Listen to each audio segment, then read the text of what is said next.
You're listening to Bloomberg Markets with Paul Sweeney on Bloomberg Radio. All right, Madison Mills and Paul Sweeney here with you. Stocks trading higher today. Looking at the yields, trading coming a little bit lower here. We've got some movement in the 10-year Treasury off 2 basis points, 3.75% on your 10-year.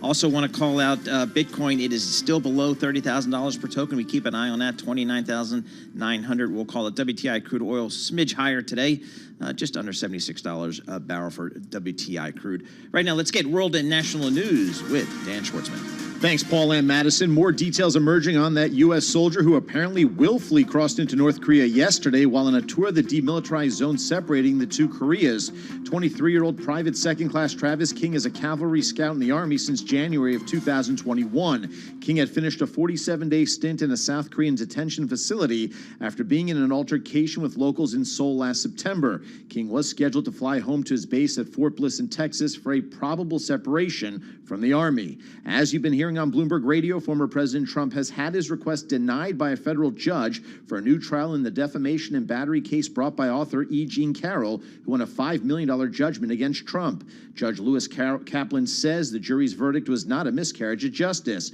Trump, by the way, could also have 6 cases running against him, his family, and his businesses. Brown University political scientist Wendy Schiller doesn't think that'll stop him from running for president.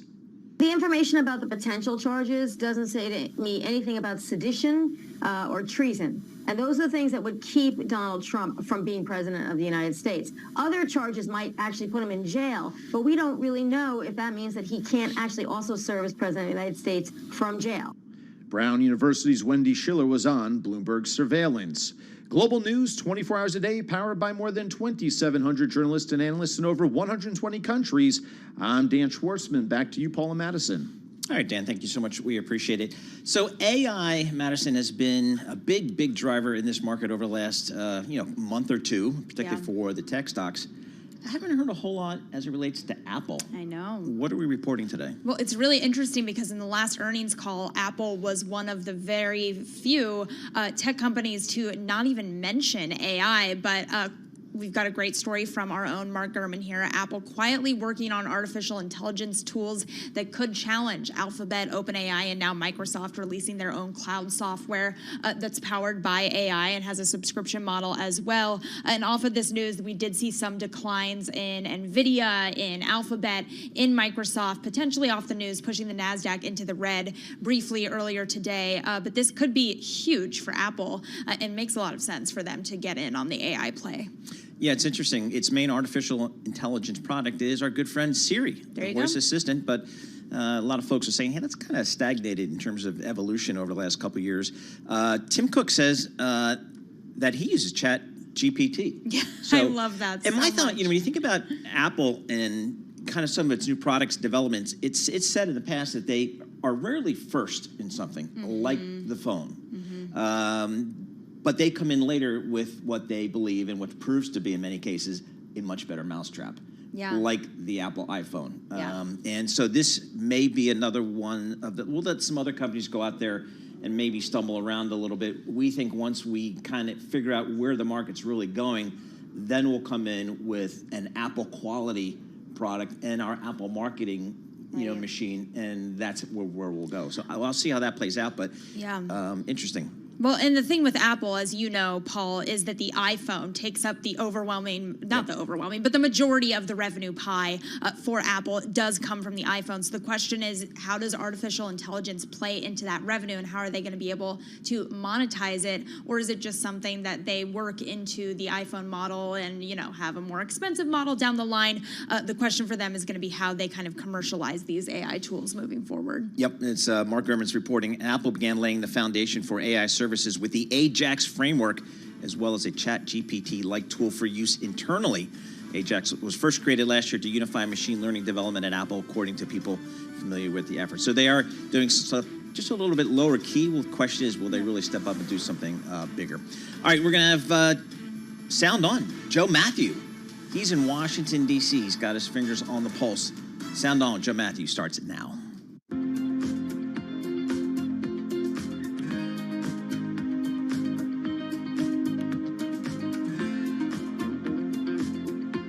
points right now as buyers push the yield down to 375.41. And the Bloomberg Dollar Index is coming up again. I believe this is the third day in a row, maybe the fourth session in a row after we had 5 down days, bringing the dollar index to basically 1230 to 1200. Right now we're at 1207.31. And crude pushing up another 19 cents on the NYMEX to 75.94. So WTI continues to rise. Of course, we still are watching very closely earnings season. The big bank financial numbers have, for the most part, rolled in. Today we heard from Goldman Sachs, which saw its profit plunge as it notched one of its weakest quarters under the CEO, David Solomon. He spoke about the news on a conference call earlier today. Our results were impacted by several items related to businesses we're executing on a strategic transition and positioning the firm for the future. In particular, shifting our asset and wealth management business to a less capital-intensive model and the pivot to narrow our consumer ambition. Here to walk us through what we've learned is Bloomberg's Sonali Basak. So, Sonali, what do we know? We know a few things. We know that Goldman Sachs has a return on equity of 4%. Without those charges they took tied to commercial real estate, tied to Green Sky, it would have been north of 9%. So the question for Goldman Sachs, and again, you see the shares kind of wavering all morning. And 4%, by the way, is the worst on the bank. street. Yes, yeah. Worth all the big 6 banks at least. If you take those numbers out, yes, they have done quite well. They've beaten equity trading. Underwriting is coming back. But the question that still kind of remains here for Goldman Sachs is how soon do things start to return from normal? How soon do they start to meet those medium-term targets for their returns on equity? Remember, under David Solomon's tenure, that ROE peaked in late 2021. This was kind of the heat of the market, the best of investment banking. And so how soon can investment banking come back? How soon can they kind of turn around this consumer business in full? Are they done with these write-downs? That is what they're convincing the market of right now as they look to turn things around. All right, and of course, the commercial real estate picture is a big one. Their equity investments and their lending both writing down, I think, $1.15 billion in that they want to sell off their equity investments over the medium term. Yeah, so what they're trying to do is reduce their balance sheet intensity here, reduce their reliance on principal investments, which has been a long history over at Goldman Sachs. So yes, commercial real estate, $1.1 billion hit. The way to look at that is Goldman tends to be conservative. The question I have is how does that commercial real estate impact continue into the market across the other banks we also cover? 100% more sellers in the market where there are very few buyers. Let's stick with the banks right now. We have one of the most listened to analysts on the street. Mike Mayo joins us, Wells Fargo head of U.S. large cap bank research. Mike, great to get you in studio. Thanks so much for coming in. What's your take now that we've seen, for the most part, all of the big banks and Goldman Sachs seemingly the worst among them? How does it look to you? Well, let's go from the big picture to the specific. This idea that banks are going to have a big liquidity, capital, or solvency issue is off the table. With the bank earnings, the industry has turned a page. There's still earnings issues. I've still taken my estimates lower, but as far as those big picture issues, you had all sorts of hocus pocus math, accounting, financial analysis after Silicon Valley and First Republic failed, and they said, look out for all these other banks. It's not happening. So this bank crisis discount without a crisis creates an opportunity for the banks in general. Having said that, Goldman Sachs in particular, they're in a unique stage of their corporate life cycle. This was the worst quarter under David Solomon, aside from one quarter during the pandemic, and this is a big strategic pivot. So you have short-term pain for potential long-term gain. The question is how long-term, how many years? Solomon was saying, as Sonali pointed out, you know, investment banking is part of their DNA. It's part of their corporate economy, right? And he said, it's been bad for a couple of quarters, but it's going to come back, and it's going to look much better on the other side of this cycle. How soon do you think that is?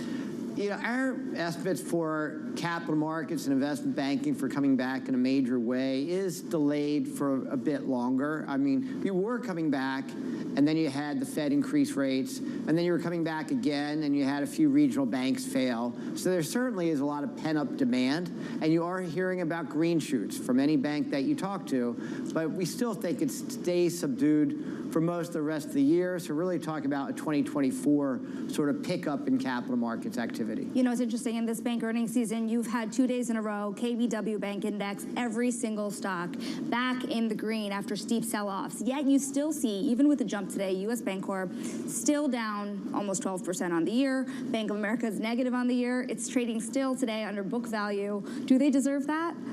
I mean, I think these are ridiculous valuations. These are some of the least expensive valuations, aside from a crisis or recession, that I've seen in over my 30 years of doing this. You certainly have a bank. Hang on, repeat that. In your 30 years of covering these banks, these are the worst valuations, and you think the furthest away from reality.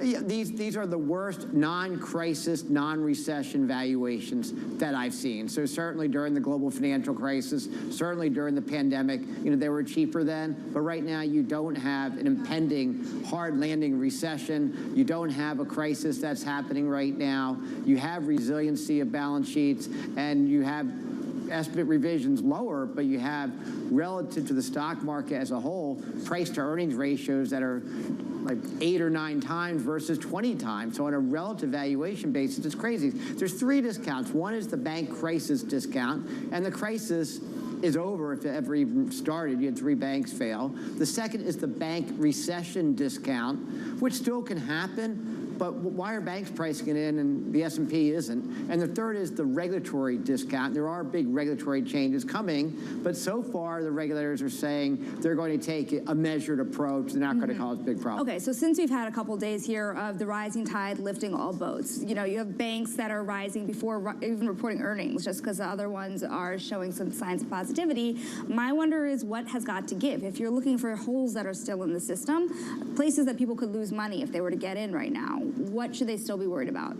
Well, look, commercial real estate and especially office, the losses at Goldman Sachs today, the $1.1 billion charge they took, was driven a lot by office investments. They weren't traditional. Some were loans, some were debt security, some were equity investments, but that's office. So office is still going to cause, I think, pain, not only for Goldman Sachs, but for a lot of the industry. Now, some banks have tried to get ahead of this. It's interesting that PNC, a regional bank that reported yesterday, they've reserved 11% losses for their multi-tenant office buildings. That's significant pain, so you still have to pay attention to that over the next couple of years, absolutely. And you still have to pay attention to next week, there's new capital rules called the Basel III Endgame, and that could cause banks to delever even more than they've already delevered. And that sounds like an impossible, sounds Mission like Impossible a Marvel title, right? movie. Exactly, Basel III Endgame. I have a viewer, Mike, writing in with a question. He asked if Goldman Sachs pivots away from consumer-driven businesses like markets,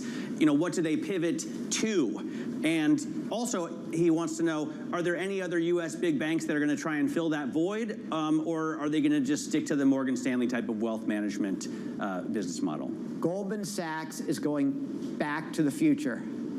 They're going back to their roots of over 150 years of serving large wholesale clients. So they have 2 main businesses, and that's global banking and markets, and that's general capital markets, where they've been a leader for decades. And then they have wealth and asset management, where they're trying to serve more high net worth customers and do more with private equity off their balance sheet. And as far as everything else, get rid of it. So they're pivoting back to their areas of greatest strength. Now, who picks up the slack? Well, that's a question for the entire banking industry. And I asked the question to Jamie Dimon on the earnings call last Friday, and I said, what about these new capital regulations? If capital must go up 20% for the banks, who gets the business? And by the way, the same week that the vice chairman of the Fed gave a speech about those higher capital requirements, the stock Apollo hit an all-time high. So the business is going dancing in the streets. Dancing in the streets, exactly, is what the CEO, Jamie Dimon, said. So a lot of this business is going to go from the banks to the non-banks. It's already gone there. Yep. The real quick question here I have, too, is if the capital rules are going to attack fee-based businesses, this is wealth and asset management, and if they're going to attack trading, how does that lower the ROE on the business over time? Morgan Stanley is about to have a new CEO walk into that dynamic. Goldman Sachs is building a whole business around that dynamic.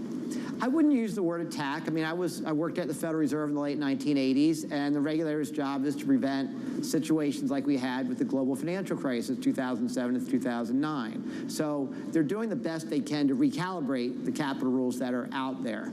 But they're doing it across the board. So it's not just trading, it's not just fees, it's also loans. So if you require banks to have a lot more capital, then their cost of goods sold goes up, and it makes some customers unprofitable. You say, forget it. And you're hearing from private equity firms saying they're taking over the business that the banks used to do. And here's the important point. The U.S. banking industry is one of the most disintermediated among all countries in the world. In other words, financing by U.S. banks is like 25% of total financing. And so to the extent that you push more business away from banks, it reduces the ability of banks to provide a cushion in times of stress. So I think it's careful for regulators to strike the right balance between being tough on banks to prevent situations like the global financial crisis, but not pushing so much that you marginalize them. I would die to see him take up coverage of Apollo, wouldn't you? It would be fantastic, and maybe someday he will. Mike, great having you on the program. Thank you so much for joining us. Really appreciate your insight. Mike Mayo there of Wells Fargo, and to Bloomberg's Shonali Basak, our star Wall Street reporter. Great having you by my side always. Coming up, Apple stock saw a pop in today's session, hitting a record high after a Bloomberg scoop that the company is quietly racing to catch up on its AI technology. Siri has lagged woefully behind. This is Bloomberg.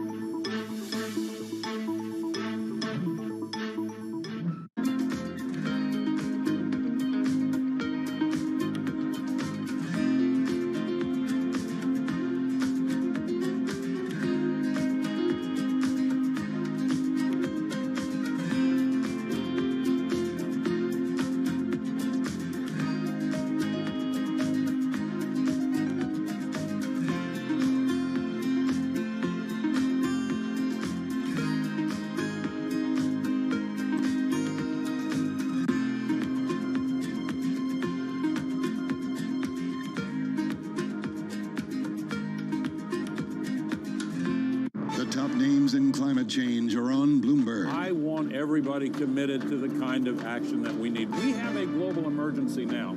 You know, we're still putting 162 million tons of man-made global warming pollution into the sky every day, using the sky as an open sewer.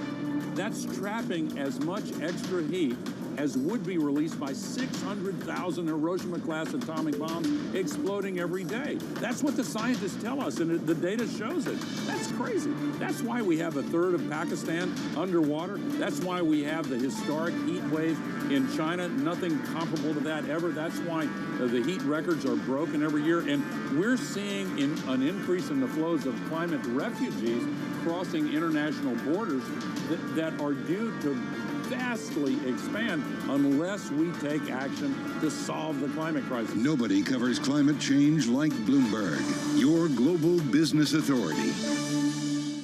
Business Week Radio, live weekday afternoons at 3 p.m. Eastern. We got a little bit of talking. Are you guys ready? Harnessing the power of Bloomberg Business Week, Carol Messer and Tim Stanovic bring you the latest news from the worlds of business, technology, politics, and more. How does the Fed play into this and what the Fed does potentially? This is so exhausting and this is so all-encompassing. Listen on Bloomberg Radio and streaming on YouTube and Bloomberg Originals.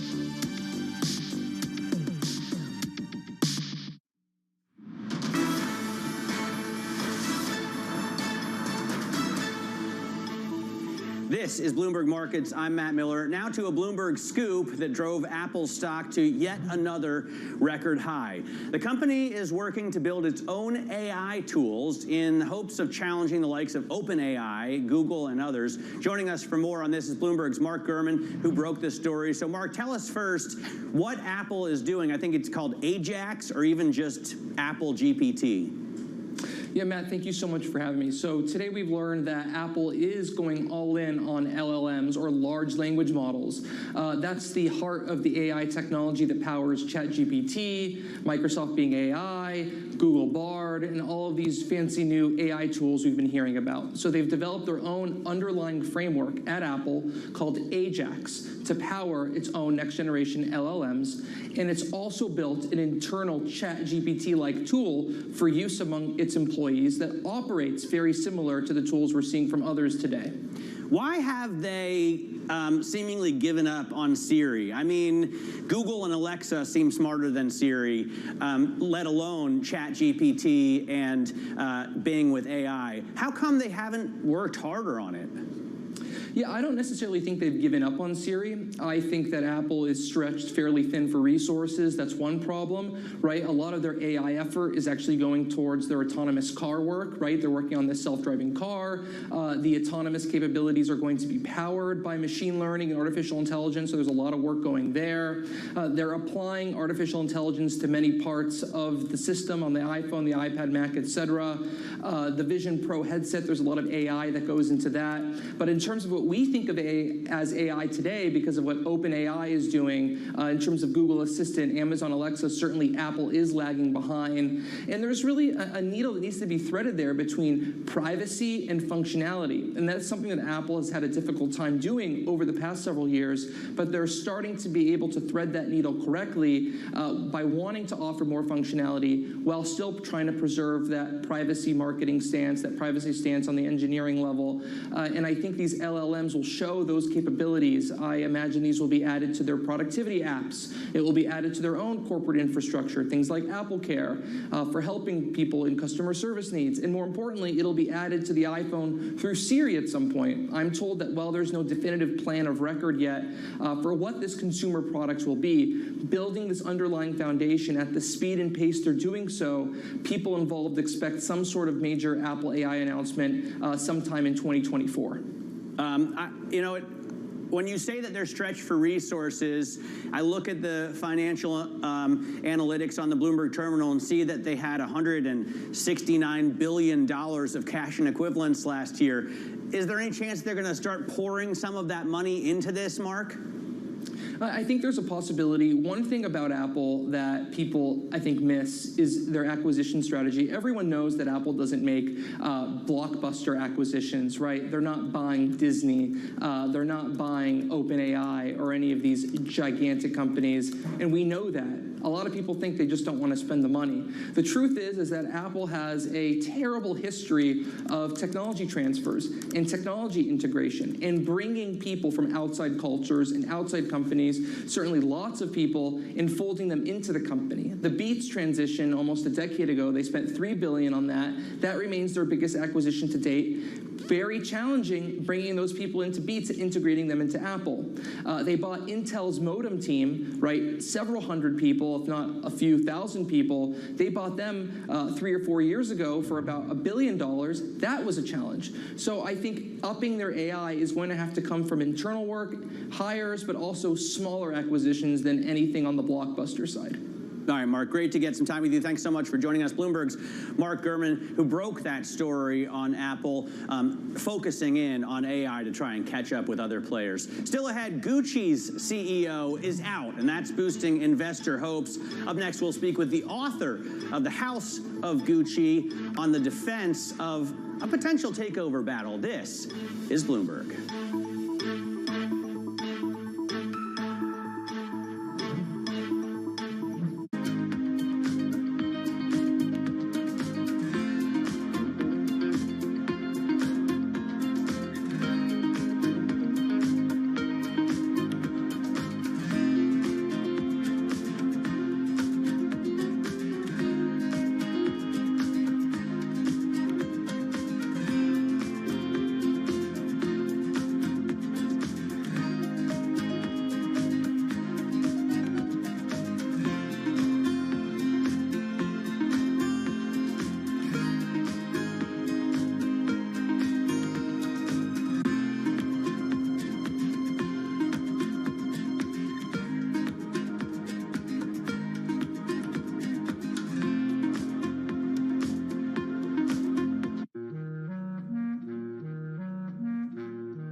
I've always been a person who's just been attracted to hair.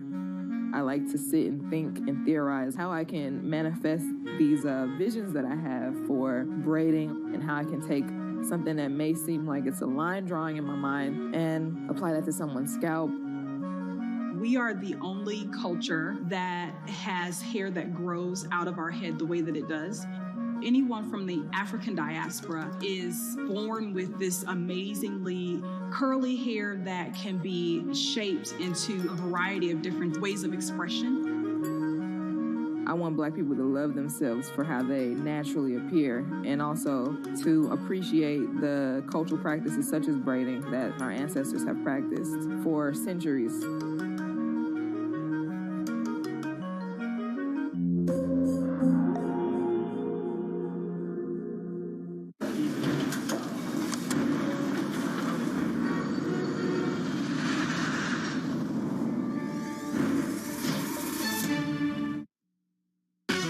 Season is here. You're going to see cracks start to emerge. This earnings season could be a little bit choppy. This is going to be an earnings season mystery. Bloomberg breaks the numbers first. Those earnings just crossing the wire. Up by 25%. Absolutely blew out of the water expectations. With exclusive expert analysis. We're starting to see earnings recovery emerge. AI will be a huge boost of revenue growth. You're not going to see the same follow through in terms of the price reaction. Second quarter will be where the rubber meets the road. Bloomberg Television and Radio. The fastest numbers and analysis you trust.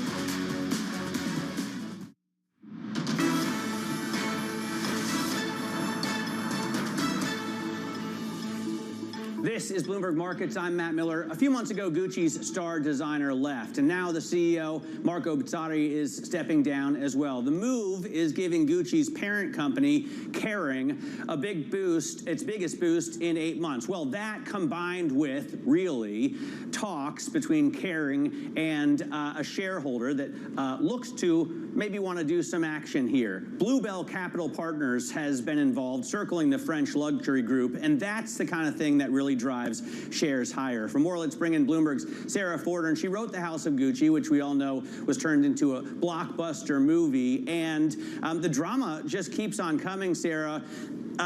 I wonder, really, when you look at this story, you know, the loss of the designer and the CEO is not necessarily a great thing for Gucci. Does it spur a little bit of action on the corporate side? Well, certainly there is a shakeup going on at Kering and at Gucci. And the key factor for the success of any luxury brand is this magic combination between the creative direction and the business direction. And so when you saw Alessandro Michele leaving in November, it was going to be inevitable that Marco Bizzarri was going to be not too far behind him. And now the challenge for Gucci is to find that magic duo again, and to find a way to regenerate interest and novelty and freshness in the brand. So they have that challenge, and I guess, you know, maybe that's an opportunity for Kering. But here comes Bluebell Capital Partners, an activist investor that's shaken up many boardroom. They don't have much of a chance of taking it over, right? Because Pinot owns almost half the stock and controls more than half of the voting rights. But this is what seems to really get investors interested. Is this a company that's ripe for activist intervention? You know, there's always the question of taking a company to another level with a great deal. And we know that Bluebell is proposing that Kering merge with Richemont, another multi-brand luxury group. But we also know that the Richemont management and the Rupert family have said they are not interested in a wedding here. So the question is going to be, is there another deal out there in the works that could actually inject, you know, new growth and new energy into the Kering and Gucci empire? Pinot has built this Kering and Gucci empire, adding a number of other brands, including Bottega Veneta, Brioni, Alexander McQueen, YSL, Yves Saint Laurent. What else could he add? I mean, if not Richemont, is there anything else there that you think makes sense? You know, the Pinot family really took on the LVMH group and Bernard Arnault, you know, back in the late 90s when they took over Gucci and started building out the brand. And they've really, you know, come to be a aggressive rival.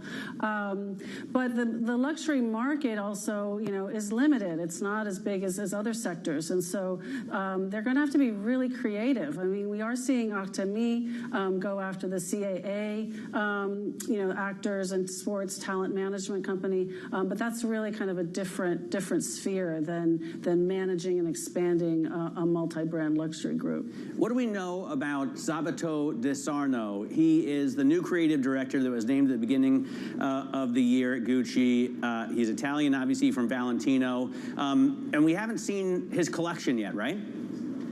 Right. So, I mean, he's a very talented designer. He had a strong run at Valentino. He brings that that vision of a sophisticated yet modern luxury brand. It's important to understand the sort of icon, trademark products that are part of Gucci's history, but also have a feel for the modern, the modern consumer and what do people want today from these luxury brands. But the key thing is, again, what I said at the beginning of our conversation, it's really about the pairing. So they've now put Francois Palou, who is a solid, caring, internal manager in charge of the brand. But I think the next sort of talent scout that they are going to be focusing on is who is the CEO, who is the perfect partner to Sabato. All right, well, we'll look for that partnership to form or not, I guess, and that will be decisive for the fortunes of this group. Sarah, thank you so much for joining us. Always great talking to you. Bloomberg's Sarah Forder, and she wrote, of course, The House of Gucci, and I'm sure you've all read the book and seen the movie. It's an incredible drama. If you haven't, I recommend picking it up. Coming up, Tesla reports after the bell. We'll get insight on the EV market from Jessica Caldwell, Executive Director of Industry Analytics over at Edmunds. This is Bloomberg.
And money.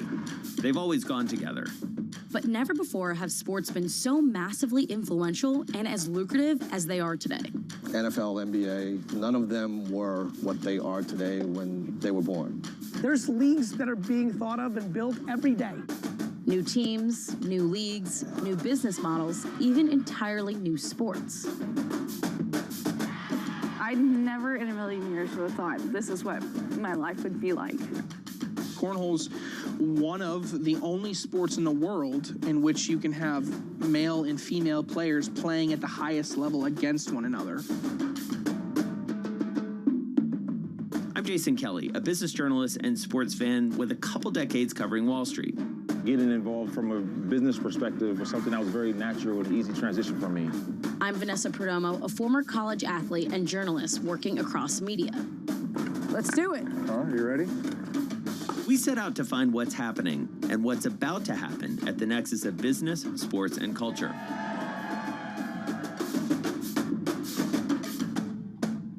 I got a point!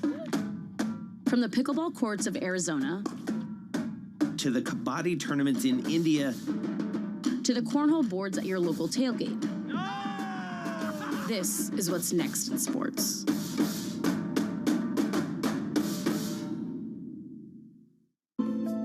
Bloomberg Bloomberg covers the world with unmatched reach and resources. From more than 120 countries, the moment news breaks, 24 hours a day. Bloomberg, your global business authority. Why do the biggest names in business choose Bloomberg? That is a great question. It's a great question. Great question. Great question. That's a question I get all night. Bloomberg, top experts, great questions.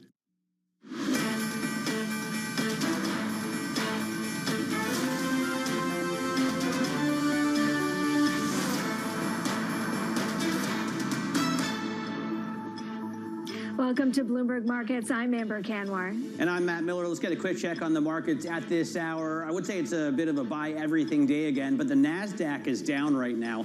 The S&P is still up about 0.25%. 45.65 is the level there. You can see investors are buying bonds as well, with 10-year Treasury yields coming down a little more than 2 basis points at 376.19. The Bloomberg Dollar Index is rising about 0.4% right now. 1207 is the level there. And NYMEX crude is gaining 29 cents a barrel. $76.04 is what you'll pay for a barrel of West Texas Intermediate. Amber?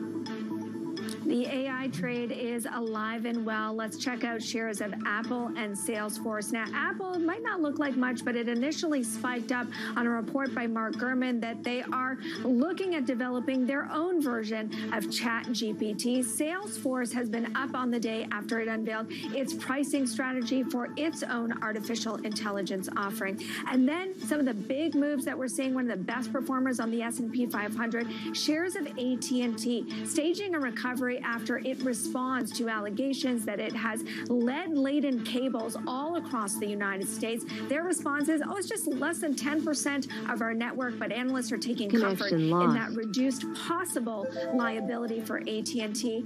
And then there's Carvana. Matt, I don't know what we can say about this one. A company we thought that was on the brink, restructuring its debt in a huge way, and that last gasp of air, maybe from the short sellers. 45% of the shares outstanding still short on a stock that's up more than 1,000% so far this year. Yeah, they may want to cover if they can't wait it out. By the way, that agreement that Carvana reached with bondholders will eliminate 83% of Carvana's 2025 and 2027 unsecured note maturities and lower cash interest expenses by $430 million a year for the next 2 years. So it makes sense that the stock would be up today, although an 1,100% gain year to date is still eye-popping. David Welch wrote the story, and he joins us out of our Detroit bureau. David, it's a pretty amazing comeback story. They're obviously nowhere near they were in their highs of 2021, but this is a company that is no longer going to go bankrupt. I guess that's the best thing it's got going for it, right? Yeah, they've made significant changes to the balance sheet. And on the earnings call, CEO Ernie Garcia III said that there will be more restructuring, more changes to the balance sheet to come. So what they did is, look, with this deal, the debt deal, they're going to take out $1.2 billion of their $8 billion in debt. They also said they're going to issue more equity. They'll start with $350 million. They could issue as much as $1 billion in new shares. If they used all of that, so then you take another $1 billion in debt out. The issue for the company, though, is looking ahead. This is a better balance sheet, sure, and it definitely gives them flexibility and breathing room, but you still have $6 billion in debt that they have to deal with. And that's still a heavy load for a company of this size, especially if there's a recession, especially if used car prices continue softening. So a lot of progress here, some breathing room, but they also have a lot of work to do, and I think it's a pretty tough road ahead for them. When you look at the price targets on this company, the lowest is $1, the highest is $50. And so I think that highlights just how much this ran away so quickly. Is this a case of, getting away from the analysts, or, is it getting away from the fundamentals? I think it's a bit of both. I mean, what you just said is that right now they're right about at the highest estimate that the street has.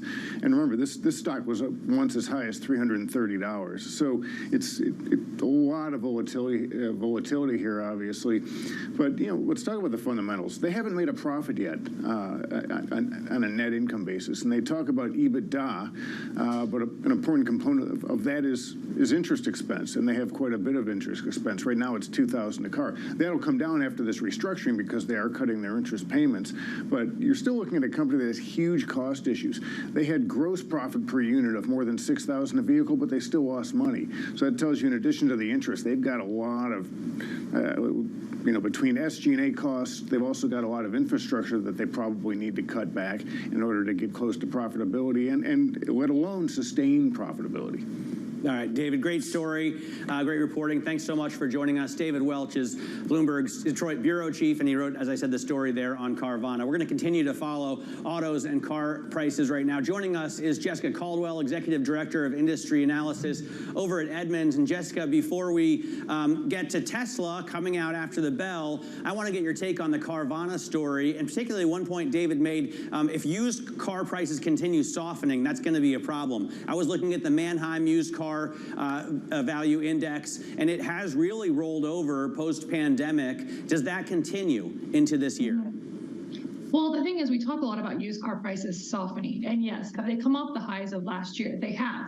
But if we look at just June last month compared to June 2019, used prices are still up 43%. So they're still massively up when we look at like the larger picture, not just like a very small window of what we have been seeing. And when we look at used car inventory coming into the market in the next few years, it's kind of a bit of a scary pipeline because we've had less leasing, we've had fewer new vehicles being sold, we're going to have fewer off rentals because rental car companies have not gotten a lot of vehicles over the past few years. So I think just because the supply is being squeezed, we're not going to see necessarily a massive drop in used car pricing. I think it's still going to stay pretty high, and right now it's almost $30,000 on average, and that's it's a chunk of change there. And it's challenging for new cars as well. Finally, previously used car prices have been so far above it. Although we're seeing price cuts, particularly over at Tesla. I was talking yesterday, Jessica, with Scott Painter, who runs Fair.com now. Of course, he is the creator of TrueCar as well. Listen to what he told me about Musk's strategy to make Teslas more affordable.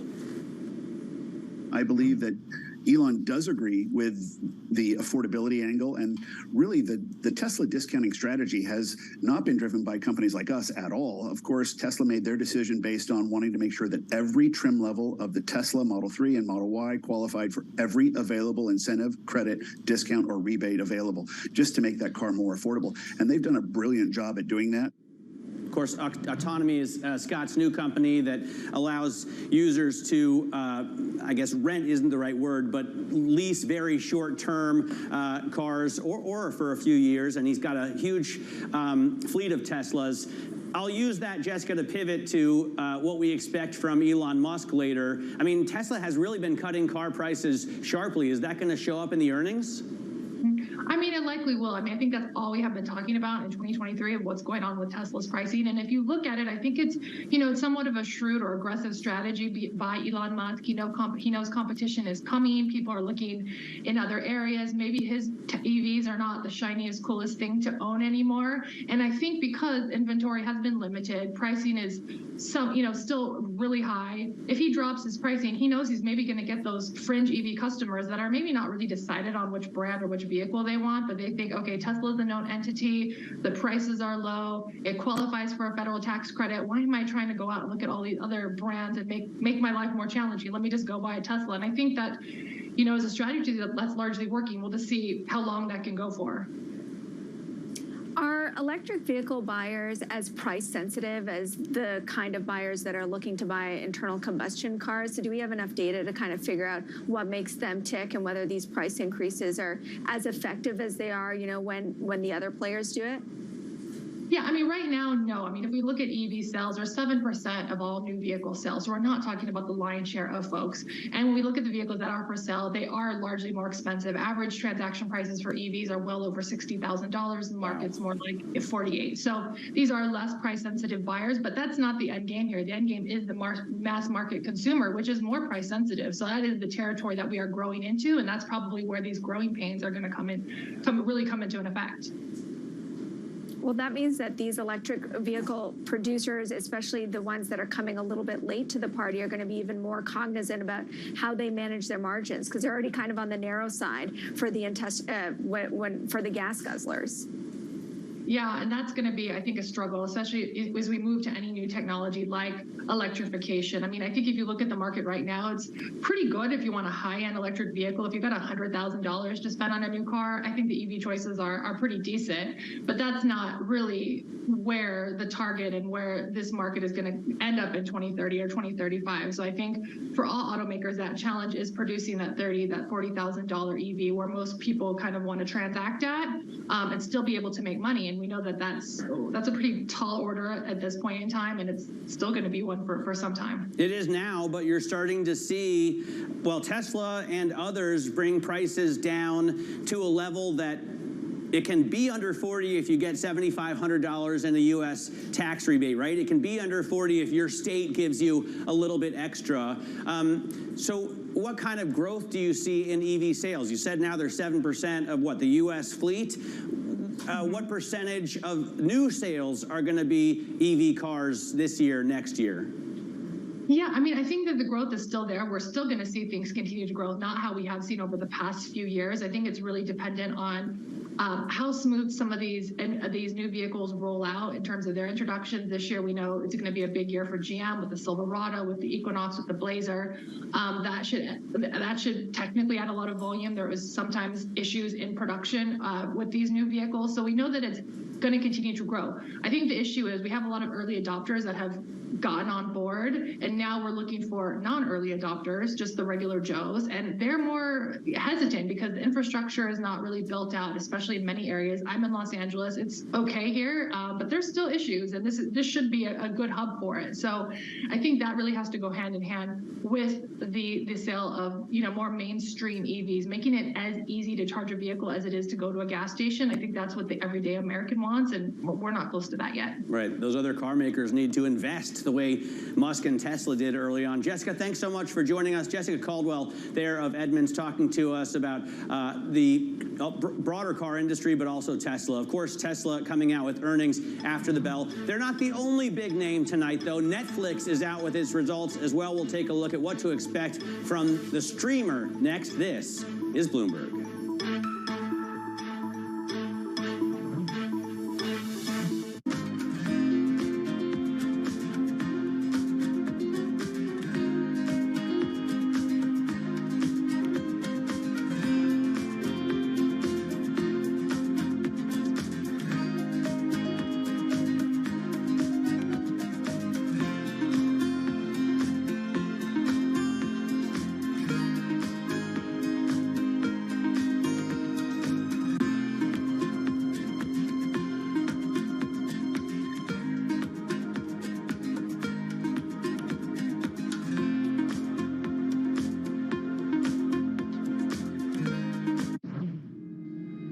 We've invested more than $10 million in our employees over the past year, and we're going to continue to invest more. We're testing 4-day work weeks to help, especially our working parents kind of juggle that balance between childcare and their work.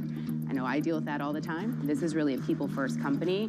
Even in an inflationary environment, you're going to see us continue to lead with our people. Do you worry at all about a price-wage spiral, not just here, but in the industry, in the economy? Yes, and I think that, this is something that, many business leaders are focused on, and, time will tell kind of how all of this lands. I think the wage price spiral continues for quite some time, and I think we probably have been a lot less aggressive than we can be, and than many other companies have been. In terms of raising prices? Yes, we've taken our time. If you look at the 20-year history of pricing in this company, we've taken about 2% a year on average. We've never taken what we could.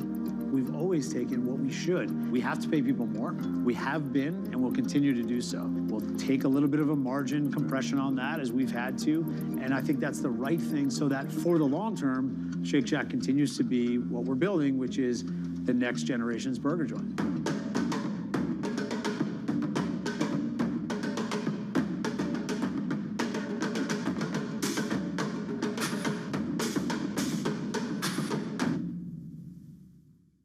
Bloomberg UK. your source for news and analysis covering the biggest challenges facing the UK government, economy, financial services, and markets. Tax cuts should not be the priority. It's about a credible plan for growth over the next 2-3 years. In this post-Brexit world, how do you see actually servicing your clients? It was disruptive, and it's going to have implications to how capital raising works. Now we're having the perfect storm in the UK. Watch Francine Lacqua Thursdays at 9:30 a.m. only on Bloomberg, your global business authority. Welcome back to Bloomberg Daybreak Europe. Good morning, good morning. This is Bloomberg Surveillance. Welcome to Bloomberg Markets, trying to open. This is Bloomberg Technology. And welcome to Balance of Power. This is Bloomberg.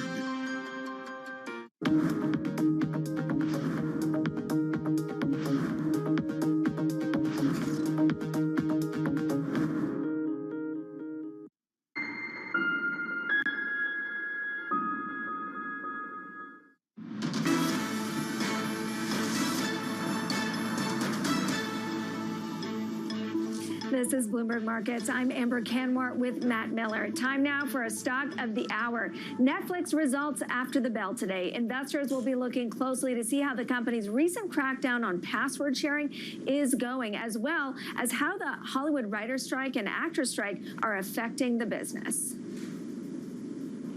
Joining us now for a closer look is Bloomberg's Simone Foxman. She has been all over Netflix for us, and it's not just about the actor strike. In fact, that won't show up in these results at all, but it really is about the crackdown on password sharing. Yeah, that's right. I mean, of course, we're going to be looking for commentary about the actors' strike. Netflix seen as some of the best positioned here. But, you know, it's really a simple discussion here. It's about growing the subscriber base and then charging those subscribers as much money as you can without getting them to stop subscribing to Netflix. The expectations in terms of ad additions to the subscriber base on a net basis are something like 2 million. Whisper number could be even higher. And there's this sense generally that Netflix has really turned it around, has found a way to keep subscribers coming. We also got some news earlier this morning about an ad plan, elimination of the cheapest tier ad plan that was $9.99 in the United States. That was ad-free, but it had some limitations. That's going away. And the idea here is that Netflix wants to be able to charge those consumers ad revenue and not offer a sort of middle range option. So either you pay for the good stuff at $15.50 or you pay for the ads. How should we interpret the fact that they're scrapping that kind of lower ad tier, that uptake wasn't that good, or that they're looking to at least get the best bang for their buck for advertisers? Yeah, all about the bang for the buck. Bloomberg Intelligence is estimating that they're looking for like $8 or $9 from advertising revenue. So you think there's that $7 plan, and you add that $8 or $9, that gets you to about the $15 that is that premium plan. The idea there, Bloomberg Intelligence believes could drive up revenue by double-digit percentiles. Of course, we're not going to see this play out in these earnings specifically, but that's key looking long-term. And I think where we stand, from a street basis, is Netflix is trading solidly above where analyst price targets are right now. So it's got to show them a lot of juice in its earnings if it wants to keep some of the numbers that we're seeing in terms of share price. All right, here we see that they're staying solidly above the analyst target, and with a pretty decent move to the upside in the very recent days. Let's get to Simone, first of all. Thank you very much. Thanks to Bloomberg, Simone Foxman. Let's get over to right now Sophie Lund-Yates. She's an equity analyst at Hargreaves Lansdown, and she joins us out of the UK. Sophie, what are you looking for when we get the earnings out after the bell tonight? Hi, great to be back. So this is going to be a blockbuster set of numbers, and I'm not just using that word because we're talking about Netflix. For me, it is perhaps unsurprisingly going to be all about how the password crackdown is shaping up. We are expecting some pretty impressive numbers from there, and that you were alluding to it just there, that 61% uplift since the start of the year that Netflix shares have seen mean the market is going to be incredibly sensitive to any disappointment on that front. And then secondly, of course, I will be looking at those ad-supported tiers. Details have been pretty thin on the ground about how those have been faring, so hopefully we might get a little bit more granularity there, and that's something else that I'll definitely be monitoring.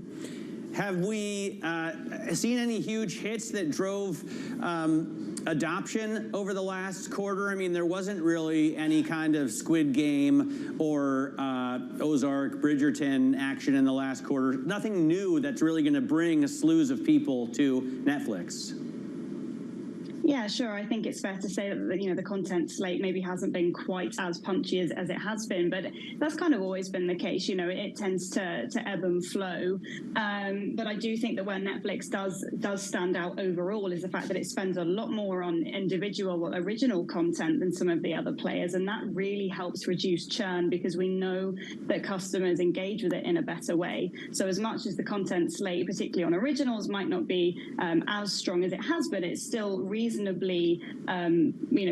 better than some peers, and I think that's a fair argument to make. You know, this is a company that's spending about $17 billion a year on content, so it's still, I would say, as things stand right now, they're still kind of at the front of the pack where content is concerned, and that's kind of the one thing that's giving it a huge amount of edge, really.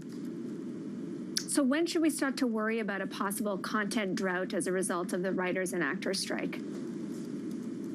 Yeah, absolutely. I mean, this is not great news for a company like Netflix, and I think that if we don't start to see kind of positive commentary and resolution or talk of resolution coming through the line in the next couple of weeks, I think that would, for me, be cause for concern. Not panic, not as, you know, we're not at that point yet, but certainly it's something that if we're not seeing some kind of meeting of the minds in the next, I would say in the next month, then you're going to have to start seriously asking questions about what that means for the content slate. You know, we saw in the pandemic what happened. Everybody just burnt through Netflix's content at a far faster rate than it could keep up with, and they don't want a repeat of that. It's a very expensive hole to dig yourself out of in the streaming space. One of the other big turnarounds as part of Netflix, that's been part of Netflix, has been they're no longer burning cash. They've now got positive free cash flow generation to the tune of nearly $4 billion. Do you expect that to be a sustainable rate? Yes, this is the million or rather billion-dollar question, and it's definitely been the ultimate thorn in Netflix's side. I am of the opinion that actually they should be able to sustain this, but there are bears in the room who think that actually there's still quite a lot of lumpiness to come, and certainly one key driver that I need to keep an eye on, and I will be doing so, is going to be that content spend, right? So we always know that content is incredibly expensive to produce, but they've had a decent roadmap for it, and things have been kind of more under control on that front. So I'd like to keep an eye on making sure that that's within kind of good parameters. But I'm of the opinion that they have operationally, I think, turned a bit of a corner, but as we've seen in the past, that can change pretty quickly. So certainly something that needs monitoring. All right, Sophie, thanks so much for that perspective. That's Sophie Lund-Yates of Hargreaves Lansdowne. We're going to take a quick break. One of Kim Kardashian's businesses raises new funding that values it in the billions. We'll have the details next. This is Bloomberg.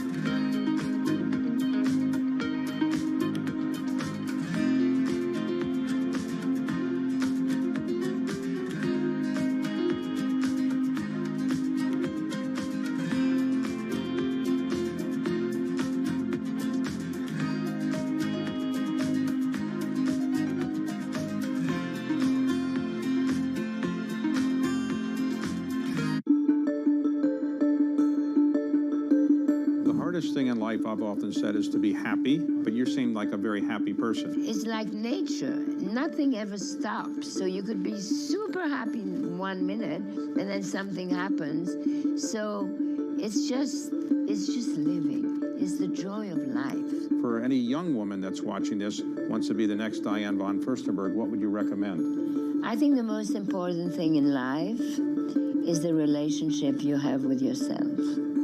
Once you have a good relationship with yourself, any other relationship is a plus and not a must. And the second advice is to be as true to yourself as you possibly can. and you have to accept and own things you may not like. But the more you could be you, the happier you will be.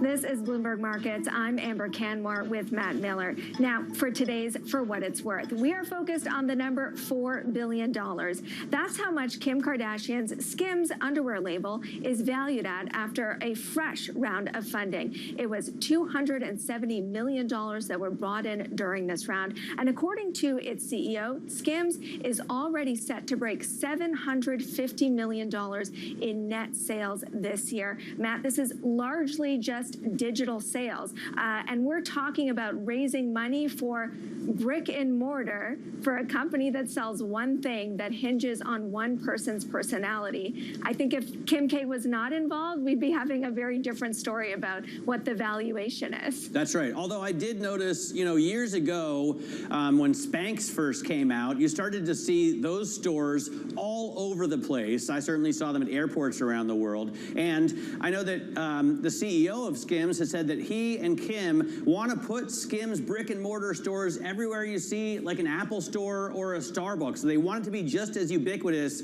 as those global brands.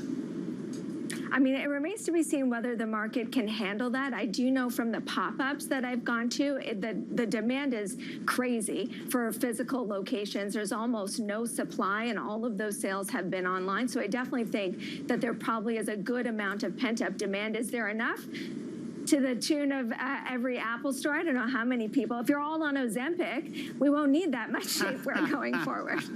That's a good point, but until I get that shot, I may need some Hims by Skims. For Amber Canwar, I'm Matt Miller. Markets continue to rally with the S&P up 0.2% at 45.64. This is Bloomberg.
And money.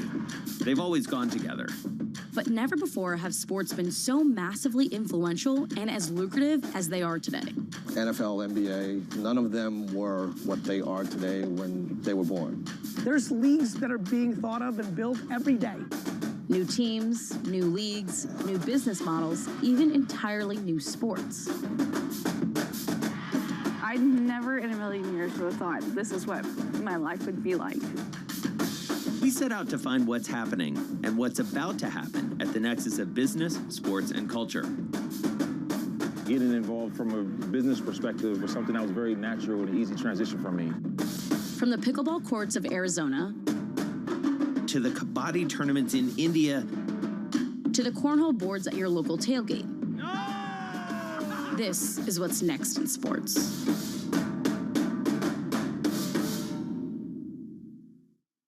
The names that move markets are on Bloomberg. Concentration in industry after industry after industry is a threat to our economy. It is a threat to innovation, and ultimately often leads to price gouging, whether it's consumers or the government. I believe in the power of markets, but they only work if we enforce the rules that keep competitors going rather than monopolists. Nobody covers business like Bloomberg, your global business authority. From New York City, from London, in Sydney, from Washington, in Tokyo, 9 a.m. in Beijing and Shanghai. Good morning, everyone. Have a great evening. Here's what I'm watching. You do not want to miss this story. Is there the kind of upside?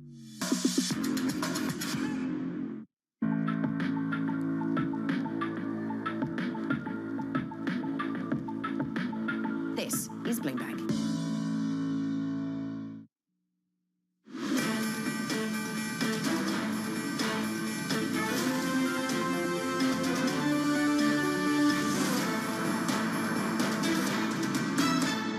An eighth day again for stocks worldwide as inflation around the globe continues to ease. Live from Studio 2 at Bloomberg headquarters in New York, I'm Romaine Bostick. And I'm Katie Greifeld. We're kicking you off to the closing bell here in the U.S. in an eighth day of gains, but we'll see if we can hold on to those. The S&P 500 currently up about 0.2%. Big tech taking a dive. The NASDAQ 100 off by 0.2. Of course, as we await some big earnings after the bell. You take a look at the bond market, not too much happening. If you take a look at the 2-year yield, only off by 1-2 basis points. A little bit of a rally, of course, as we await next week's Fed meeting. The big story today, though, Romaine, has to be Carvana, which I know we're going to get to, but what you need to know right now is that shares are up almost 30%. All right, well, let's focus on earnings here for a few minutes. A kitchen sink type of quarter for Goldman Sachs. An interesting day for the big banks. Second quarter earnings down 58%. Felled by an investment banking slump, real estate revaluation, and a write-down in that consumer business. Return on equity, the worst among the top U.S. banks. Nevertheless, though, the share is actually higher on the day as some investors betting the last quarter slump was just a big one-off and brighter days may be ahead. That conversation coming up in just a bit here on the show. Investors, as you said, Katie, also interested in Carvana. Actually feeling a bit more optimistic today after the auto retailer reported earnings. Yes, they did, but it was that massive debt restructuring that caught everyone's attention, lowering its interest expense by at least $430 million a year. Evercore analyst Michael Montani saying that the debt deal improves Carvana's odds of survival. The stock, which at the end of last year had slid 99% from that all-time high, has rallied 1,000% here to start 2023. Now, Carvana likely our stock of the hour, maybe even potentially our stock of the day, Katie, but there are a lot of other corporate stories out there, including some earnings this morning and a couple big ones after the bell today out of Tesla and Netflix. And we're really getting into the heart of earnings season, and so far it's been a little bit better than expected, but of course we're really getting into the real meat in the weeks ahead. If you take a look at what strategists have been doing, of course this is the Citigroup Earnings Revision Index, you can see that downgrades have outpaced upgrades for 5 straight weeks. So still a bearish tilt here, saying that maybe the worst is yet to come. Maybe it's this quarter. And that's important because you think about how far this rally has come on the S&P 500 on 2 different technical levels. So that yellow line here is the S&P 500's 200-day moving average. As you can see, that white line, the S&P 500 has eclipsed it once again. As you can tell from those boxes, when that happens, usually we're heading into at least a near-term dip. And then you look at the RSI, the Relative Strength Index. Once again, the S&P 500 is at overbought levels. So, Romaine, we're going to find out whether corporate America, whether the earnings that we're about to get can justify this rally. All right, let's get right to our guests here as we kick things off, counting you down to the close. Urian Timmer joining us now from our world headquarters here in New York, Director of Global Macro over at Fidelity Investments. Great to see you in person, Urian. Good afternoon. Let's start off here with the earnings season. Of course, we're coming off what is probably one of the more remarkable multiple expansions we've seen in stocks over the last few months here. I guess the big question is, are those fundamentals, those corporate fundamentals, going to catch up with that? Yes, it certainly is going to be a pivotal season, and it is off to a good start. I didn't look today, but the last time I checked, about 40 companies had reported. 86% beating estimates by about 9 percentage points on average. So far it seems to be a repeat of Q1, where the expectations were very low for a 9% contraction, and then they ended up beating pretty substantially. So we'll see if Q2 can be a repeat. But as you point out, since the October low, the forward PE has rallied almost 5 points, right, from 15.3 to now 20x. And that's normal when you are in a new cycle where earnings recover, because price leads earnings. The market always anticipates the future, not always correctly. And so it's normal to see that multiple expansion, and it can be up to about 50%. So we could see a PE of 21 or 22, but those earnings really need to come through. Well, I'm glad you brought that up, because when I looked at the multiple expansion, I was going back through history, and I thought this was going to be some big superlative. And you're right. I mean, we've seen previous cycles where you've had that type of multiple expansion. I can't remember a time, at least since I've been an adult, where you've seen that type of multiple expansion at the same time where everybody's talking about the potential for a recession. This has been the most intellectualized recession ever. And we know how inverted the yield curve is and how long it's been inverted. And so we certainly cannot dismiss that. I don't want to say it's different this time. But my sense is that it's the recession delayed, not canceled. Postponed, not canceled. And I think there are factors in the economy. Most people refinanced their mortgage a couple of years ago, termed it out. And so parts of the economy are less interest rate sensitive than maybe they otherwise would be. That doesn't mean that they won't ultimately be, right? At some point, high-yield corporates will have to refinance their debt. Homeowners will move and will have to get a 7% mortgage instead of a 3% mortgage. So I think there's an argument to be made that the recession will take longer to manifest, and the lead times already tend to be from 2 quarters to 2 years. So it's already a very frustrating indicator. But the market is betting on that earnings recovery, and the irony would be, because clearly the consensus has been very cautious. I think the people have generally been sort of offsides on the rally. It would be ironic if the market goes to new all-time highs, everyone has capitulated, and then the recession happens. Well, you said that, this market is pricing in a recovery in earnings, but that kind of gets to a question that I've been grappling with over the past few months as to what's actually driving this market. Is it earnings? Is it corporate fundamentals? Or is this basically one big macro bet? Is this market looking forward to March of 2024 when we finally get a rate cut, or is this actually a fundamental-driven market? It's a little bit of both. I mean, certainly liquidity has played a factor, and typically the market can look past an earnings valley, as it is doing now, but usually you need easier monetary conditions to get there, and that certainly isn't the case when you look at the Fed likely hiking again next week. But financial conditions have loosened to the point where they were last year in the spring, when the Fed only just got started raising rates. So if I were at the Fed, I would be kind of scratching my head saying, is that really the effect that we want? But I think the earnings story is that revenues never really skipped a beat, right? I look up revenues per share on my Bloomberg, and it's this kind of monotonic, stair-step increase. And so 2022 was really a margin story. Margins shrank slightly, and that cut earnings, and earnings went from a 50% growth rate in 21 to an 8% growth rate in 22 to now likely a -3 or 4% growth rate. And then the consensus expects a 10% recovery next year. And if that all pans out, I think the market is doing what it's supposed to be doing. But having a friendlier Fed would certainly help. I'm glad you brought up financial conditions, because I look at the Bloomberg measure, I look at the Goldman Sachs measure, and it's pretty frustrating because it does show that easing. But then you look at real rates, for example, 10-year real rates at 1.5%. That's a sea change from where we were even a year ago.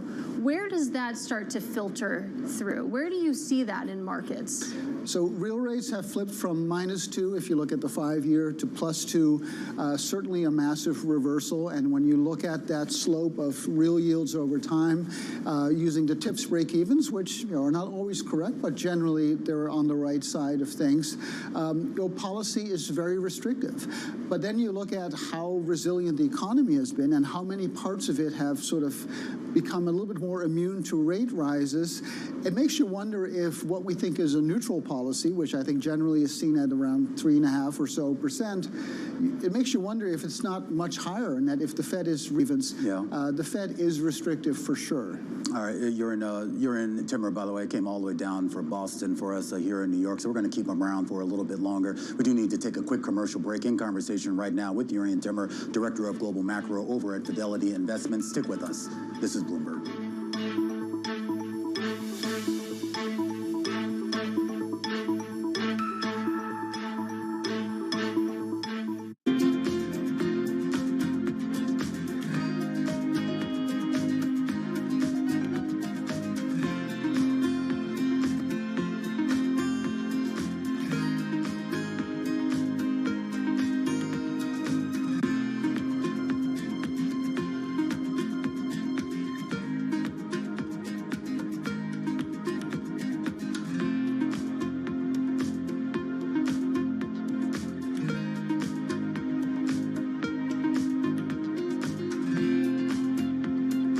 Top names in climate change are on Bloomberg. I want everybody committed to the kind of action that we need. We have a global emergency now. You know, we're still putting 162 million tons of man-made global warming pollution into the sky every day, using the sky as an open sewer.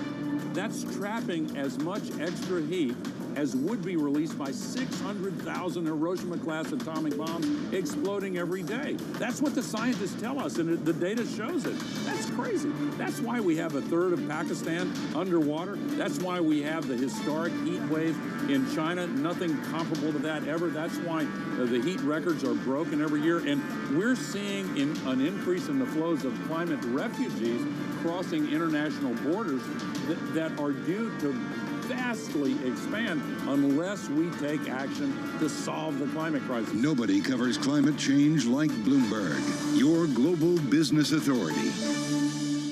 Moment news breaks. No one covers the world like Bloomberg. The word here continues to be, let's stand with Ukraine, quote, support Ukraine so they can win militarily and obtain their objectives on the battlefield. For Taiwanese stocks in the first half, 30% up from the lows that we saw last year. It's really been driven by this whole AI semi sort of trade here. The $69 billion deal was the biggest video games deal, but it's also pretty much the biggest technology M&A. Makes it pretty exciting here. Bloomberg, your global business authority.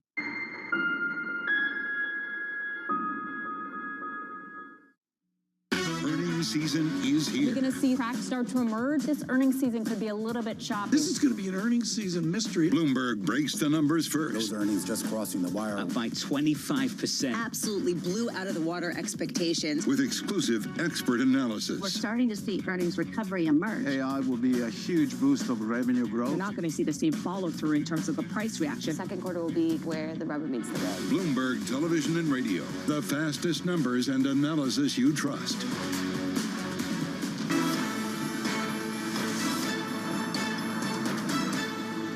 We got the latest read on inflation in the UK and the EU out this morning. Abigail Doolittle has more. Well, Katie, it's a little bit of a mixed bag. I would say for the UK, it's a positive as inflation cools below 8%. For the euro area, though, there are some mixed signals. Now, starting off with the UK, again, the overall inflation number cooled to 7.9%, dramatically, in fact, from the month of May at 8.7%, and even more so from last October at 11.1%. As for the euro area inflation, it did pick up on the core level just a little bit. Now, if we take a look at inflation for the UK and we see this falling trend, this is really a positive development for sure. As for the euro area, though, again, it's a little bit more mixed. So this is a long-term chart here. We can see these other areas of inflation back around 2000, then 2008. Nothing compared to the post-pandemic inflation, though. You can see the overall number similar to the UK, shot above 10%. But you can see in the blue line, the core reading ticking up just a little bit on the month. Down here is the ECB deposit rate at 3.5%. Here in the U.S. remain, as you know, we've seen the inflation readings go below the Fed's target rate. It looks like maybe the ECB has a little more work to do. All right, Abigail Doolittle there, still with us. Urian Timmer, the best-dressed man in Boston, now the best-dressed man in New York, Director of Global Macro at Fidelity Investments. And let's go global here, Urian, because we talk about some encouraging signs. Inflation may be coming down globally. But then there's still that bugaboo here of whether consumer spending is going to hold up in China, whether it's going to hold up in other parts of the world. Are we in a situation situation where the U.S. ends up being just that one bright spot in the global economy? Well, it certainly has been that for the last, 8-9 years, right? It's been a growth story, and the U.S. is the growthiest index, or the S&P is, and therefore it's been a U.S. story. But when you look at the global earnings picture, there are some clearly identifiable inflections there, whether it's non-U.S. developed or even emerging markets. Of course, EM fell much, much more because China was locked down. There were some pretty harsh measures taken there. And now those numbers are bouncing at a time when the dollar is actually breaking down. So it is a pretty good backdrop. And again, you never know when mean reversion sets in, but those jaws are pretty wide open. And I think there's a real opportunity there. Well, I think it's interesting, and investors seem to have latched onto this certainly over the last, 4 or 5 weeks. I mean, you just look at the dominant outperformance of U.S. stocks versus the rest of the world at the start of the year. But then again, over the last month, I mean, it's basically all non-U.S. right now leading the global rally, I should say. Yes, and Europe has been a bright spot, in no small part because of luxury goods maybe being sold to China. So it's still a little bit of a China story.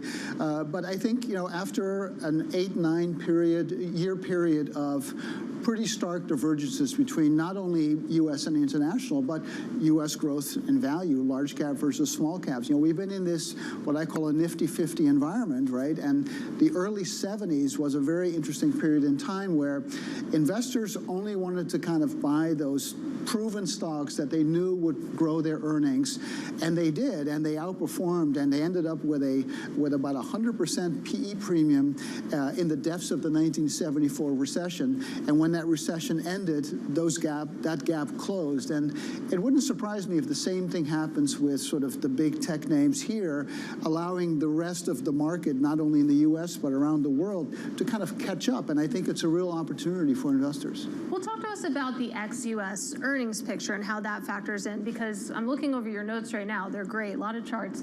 You write that it seems to be bottoming out if you look at the rest of the globe, whereas we're waiting for that in the U.S. Yeah, so U.S. earnings went from plus 50 to now minus 3 or so.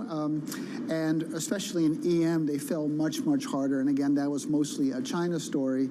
And now we have that dollar weakness, which, by the way, is also a tailwind for U.S. earnings, right? Because it tends to lead revenue growth in the U.S. But, after that long period of divergence and now a weaker dollar, which I think in part is a manifestation of maybe that policy divergence between the U.S. and Japan on one side, Europe and Japan on one side, and the U.S. on the other, with the Fed really going heavy the last year. As we get closer to the end, presumably, of the U.S. Fed cycle, that divergence starts to close, and that allows currencies to kind of fall back in line. And it levels the playing field, I think, between U.S. and ex-U.S. And I want to talk a little bit more about the dollar, because you talk about rate differentials, but we could be coming back together. That tailwind that the dollar has been thus far, could that theoretically be taken away? Well, it tends to work with about a 9-month lead. So only maybe 6 to 12 months ago, the strong dollar back then was a real headwind for U.S. revenues and therefore earnings. And we did see that margin compression. And now it's turned into a tailwind. And it has, a several quarter-long lead. So the dollar is falling. The DXY broke below this support level. And if that continues, that will be an ongoing tailwind. And I think that will feed into the earnings season overseas as well as in the U.S. How much are central banks globally still going to be a factor in financial markets? We know that was kind of the dominant support, if you will, during the last bull market cycle. And of course, we've all obsessed over them as they've been raising rates over the last year and a half. Yes, we know that over the last decade plus, really since the financial crisis, the collective balance sheet of, let's say, the 6 largest global central banks has had a pretty uncanny correlation with the MSCI World, All Country World Index, for instance, or the S&P. And obviously, central bank balance sheets are shrinking. We know that the Fed is continuing with QT, and then we have this plumbing stuff of, the Fed, the Treasury's rebuilding its cash pile at the Fed through the TG DGA account, but at the same time, money market funds are drawing down their reverse repo accounts, so they all kind of balance each other out. But when you look at the overall liquidity profile, on its own, it clearly does not justify the market doing well. And I think the message there is that the market is moving on from the rate and liquidity dynamic, correctly or incorrectly, and saying we're putting our chips on earnings, and earnings are going to carry us out of this thing. And now, and if the market was still at the lows last October, you could say that's an easy trade to make. But we've already rallied 5 points, so things need to kind of unfold. And one of them is, of course, we need to get to the end of the Fed cycle.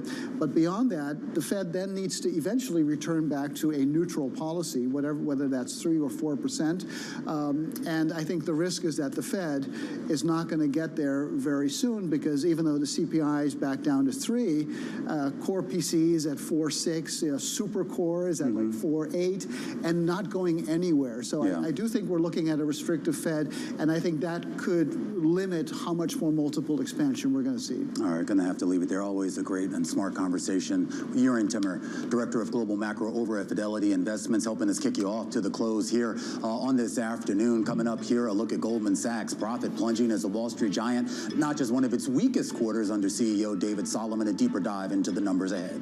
Plus, shares of Carvana soaring today after the used car retailer announces a debt restructuring deal. More on its recovery plan following the pandemic boom and bust. And earnings out of NASDAQ. We're going to go live down to the NASDAQ site in Times Square for an exclusive interview with the president, CEO Adena Friedman, and all the moves that she's been making to diversify operations there. All that and more coming up in a bit. Stick with us. This is Bloomberg.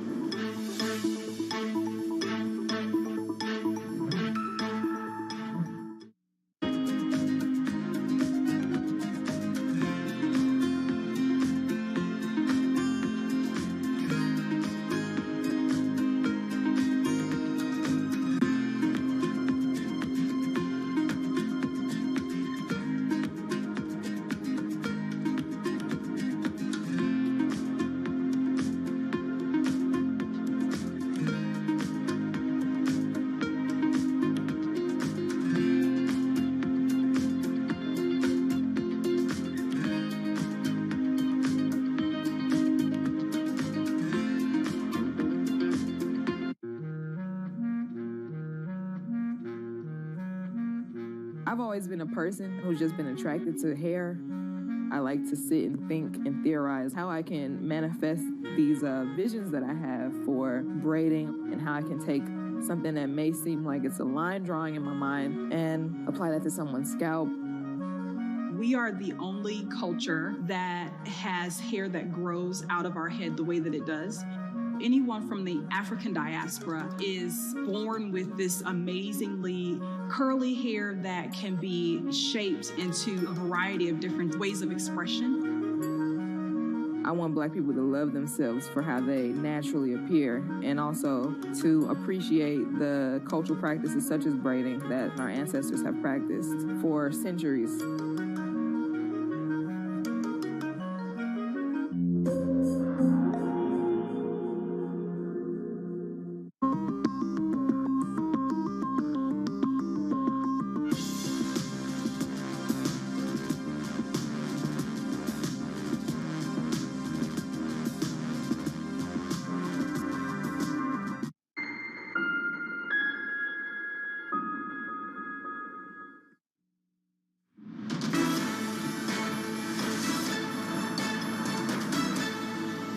Goldman Sachs earnings came out this morning, one of the weakest quarters under CEO David Solomon. Second quarter profits down 58%. An investment banking slump, some write-downs and markdowns on real estate and the consumer business. Speaking to analysts on the bank's conference call, Solomon says that he's positioning the firm for the future. Take a listen. Our results were impacted by several items related to businesses we're executing on a strategic transition and positioning the firm for the future. In particular, shifting our asset and wealth management business to a less capital-intensive model, and the pivot to narrow our consumer ambition. David Solomon speaking there. Sri Natarajan on set with us right now, who covers Goldman for us here at Bloomberg. And you can look at these earnings, Sri, and you can say maybe this is the bottom, or maybe this is a harbinger of worse things to come. I think one thing's clear. Investors certainly hope this is the bottom, because heading into earnings, Goldman had been actively playing down expectations of what you will see in the results. And you can see why. Profits down 58%, the worst among big banks in the US. Return on equity, a key measure of profitability, 4%. Again, the weakest among the big banks. Compare that to JP Morgan, 20%. So it really can't get that much worse. Now, investors hope that from this point on, as capital markets reopen, Goldman finds its mojo again, because when it comes to investment banking, they are still best in class. And they will see the benefit of that, but also some of the other noisy items we've seen, whether it's in their asset management business or from their retreat in consumer banking, all that's been taken care of, and we don't get more of that noise going forward. Well, talk to us about the wealth management business, the asset management business, because, you know, I thought this was going to be a focus area for Goldman. They've indicated as such, and yet it was down 4% from a year earlier. What happened there? Well, the real estate woes that have been plaguing various different sectors have clearly ensured that Goldman's not immune to it. They have about $14 billion in investments tied to commercial real estate. That's in the form of equity investments and their debt portfolio, their loan portfolio. And across the board, you saw them take hits, whether it was part of what they call their consolidated investment entities, just straight up equity investments that they account for within their asset management business, or the loans they make. That clearly drove down earnings on a pre-tax basis. That hit amounted to about $1.2 billion, which is a lot when your overall earnings for the quarter is $1.2 billion. So kind of what's next? I mean, we heard the sound from the conference call out of Solomon. There is a long-term plan here. He's been in power and at the head of this company, I should say, for quite some time here. How much, I guess, of a long leash are investors willing to give him? Look, you just heard him list off the reasons why he thinks they're doing the right things, and he did it with great military efficiency. The problem is, he's kind of had a similar message for 5 years. 5 years ago, when he started in the seat, it was all about repositioning the firm, making sure it could be diversified in a way that could promise more consistent earnings. Yet, the highs have been higher than before, the lows have been lower than before. That's not what investors like to see. They spent a few years into this big consumer banking foray. Now they're spending some time getting out of it. So now that you've heard a new strategy from Goldman, which is focused on this twin pillar of a best-in-class investment bank and a growing asset and wealth management business, investors and analysts want to know that's exactly how they're going to execute, and you will not see any hiccups on that front. If they can manage that, then you don't have to worry about the leash for Solomon. All right, Sri, great reporting as always. By the way, that deserves a handshake, by the way. Thank you, Romain. Congratulations. Great reporting as always. Sri Natarajan, who covers Goldman Sachs for us. Earnings came out this morning. They were bad. The shares, though, up 1.6%. Maybe a bet here that Solomon at least has his company on the right track. Stick with us here. A lot more coverage coming up here as we keep an eye on the broader markets. A mixed bag here, Katie Greifeld. We're still holding on to some of the gains that we had earlier in the session, but a little bit of weakness as we get closer to the closing bells. Yeah, you can see that the NASDAQ 100 already in the red. The S&P 500 fighting to stay green, up about 0.1% on pretty hefty volume, Romain. Currently, volume right now up nearly 22% from its 20-day average. And you saw the shares in Carvana. That was the big story after the bell yesterday here on the moving. Of course, that earnings date to this morning, a big debt restructuring, the big news coming after the bell tonight. IBM, Netflix, Tesla scheduled to report earnings. Stick with us. Full coverage ahead. This is Bloomberg.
life, I've often said, is to be happy, but you seem like a very happy person. It's like nature. Nothing ever stops. So you could be super happy in 1 minute, and then something happens. So it's just living. It's the joy of life. For any young woman that's watching this, wants to be the next Diane von Furstenberg, what would you recommend? I think the most important thing in life is the relationship you have with yourself. Once you have a good relationship with yourself, any other relationship is a plus and not a must. And the second advice is to be as true to yourself as you possibly can. And you have to accept and own things you may not like, but the more you could be you, the happier you would be.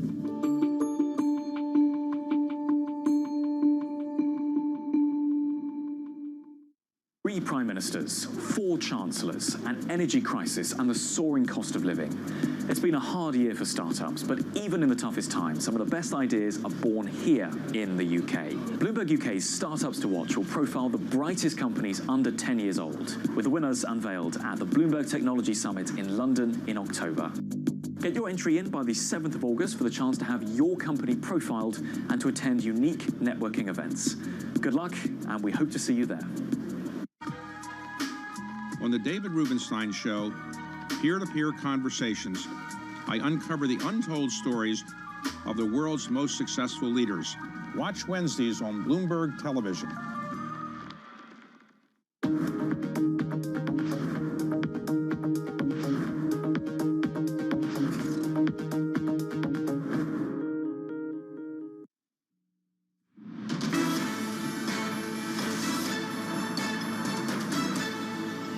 This is Bloomberg Markets to Close, almost 2:30 here in New York. An eye on the broader market and an eye on commodities. A huge rally taking place right now in the world of wheat. Abigail Doolittle standing by right now with our commodities close. Yeah, Romaine, at one point it was the best rally for wheat in more than a decade. Wheat right now up 8.2%, not so shabby. The best day going back to 2021. And this is their supply concerns, especially on the possible threat to Ukraine exports. The idea that Russia could block exports shipping away. So we do have wheat surging for a second day in a row. Corn getting a bid off of this, sympathy bid up 3.5%. Crude oil, which is where we usually start, well, it's down just a little bit, down 0.6%. We do, of course, have the Bloomberg Dollar Index up for a second day. And today it's actually, even though it's up just about 0.3%, that's its best day in 2 weeks because of the decline we had until now. Copper down 0.4%, similar deal, although there's also supply concerns here, especially as more copper supply comes out of Congo. Let's take a closer look at this surge for wheat, though, and put it into perspective, because here is the rally on the day. At the highs, up 9%. Again, at that point, the best day going back all the way to 2012, but right now, the best day going back to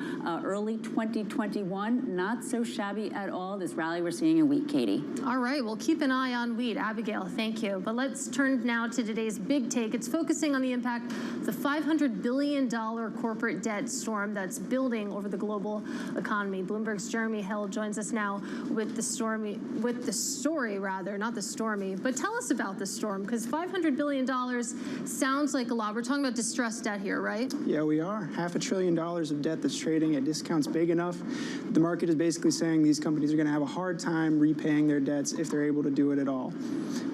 We know that this number has been growing. We don't have a lot of historical data on the global front, but we know in the U.S. since 2021, it's almost 400% higher than it was then, and you can just pin a lot of that on interest rates alone.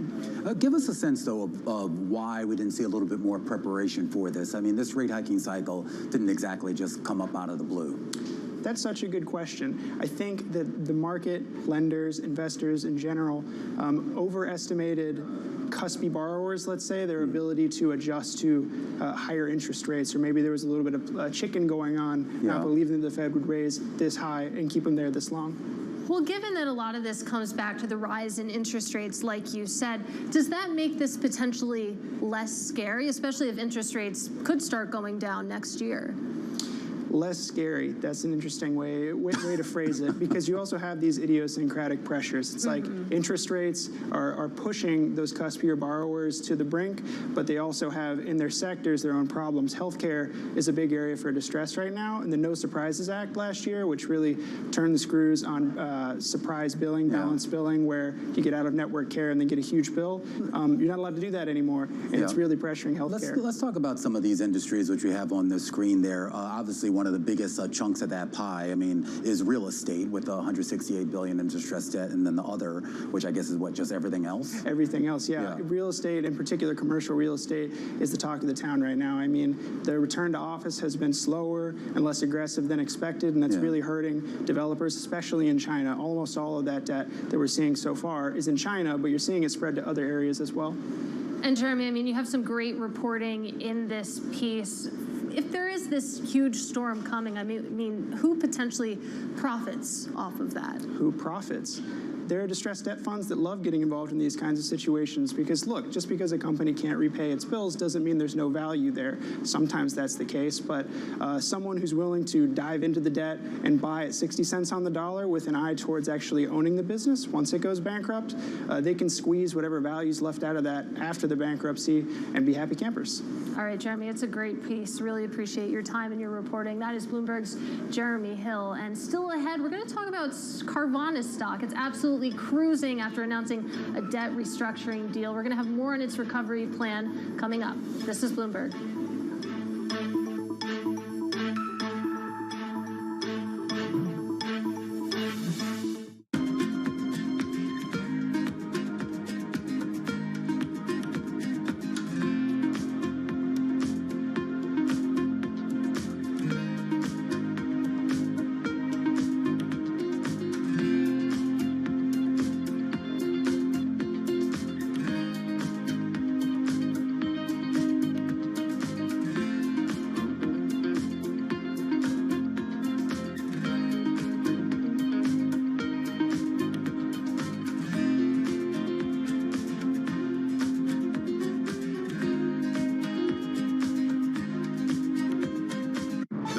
That move markets are on Bloomberg. China has seen slower growth than they expected. Many countries do depend on strong Chinese growth to promote growth in their own economies. For the United States, growth is slowed, but our labor market continues to be quite strong. I don't expect a recession. I think we're in a good path. Nobody covers business like Bloomberg, your global business authority. BSO Now is your online home for weekly Boston Symphony Orchestra and Boston Pops performances. See new concerts that go behind the scenes, plus acclaimed archival concerts. Visit bso.org/now, where the music plays on. BSO season sponsor, Bank of America. Sports and money. They've always gone together.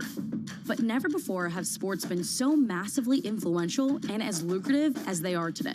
NFL, NBA, none of them were what they are today when they were born. There's leagues that are being thought of and built every day. New teams, new leagues, new business models, even entirely new sports. I never in a million years would have thought this is what my life would be like. We set out to find what's happening and what's about to happen at the nexus of business, sports, and culture. Getting involved from a business perspective was something that was very natural and an easy transition for me. From the pickleball courts of Arizona, to the kabaddi tournaments in India, to the cornhole boards at your local tailgate. This is what's next in sports.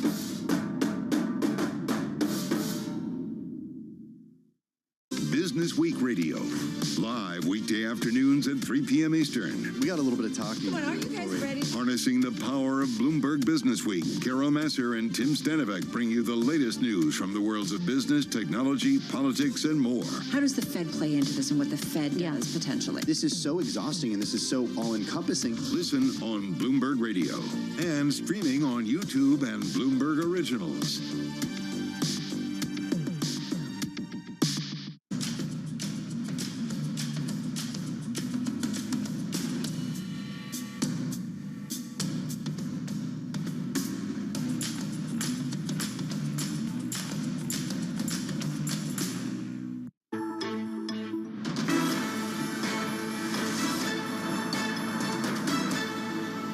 let's get a view from the sell side with our top calls. Big movers on the back of analyst recommendations. Cinemark up first. JP Morgan cutting the stock to neutral as the Hollywood actor strike raises some concern here about whether there's going to be enough supply of new films to keep movie theater chains going.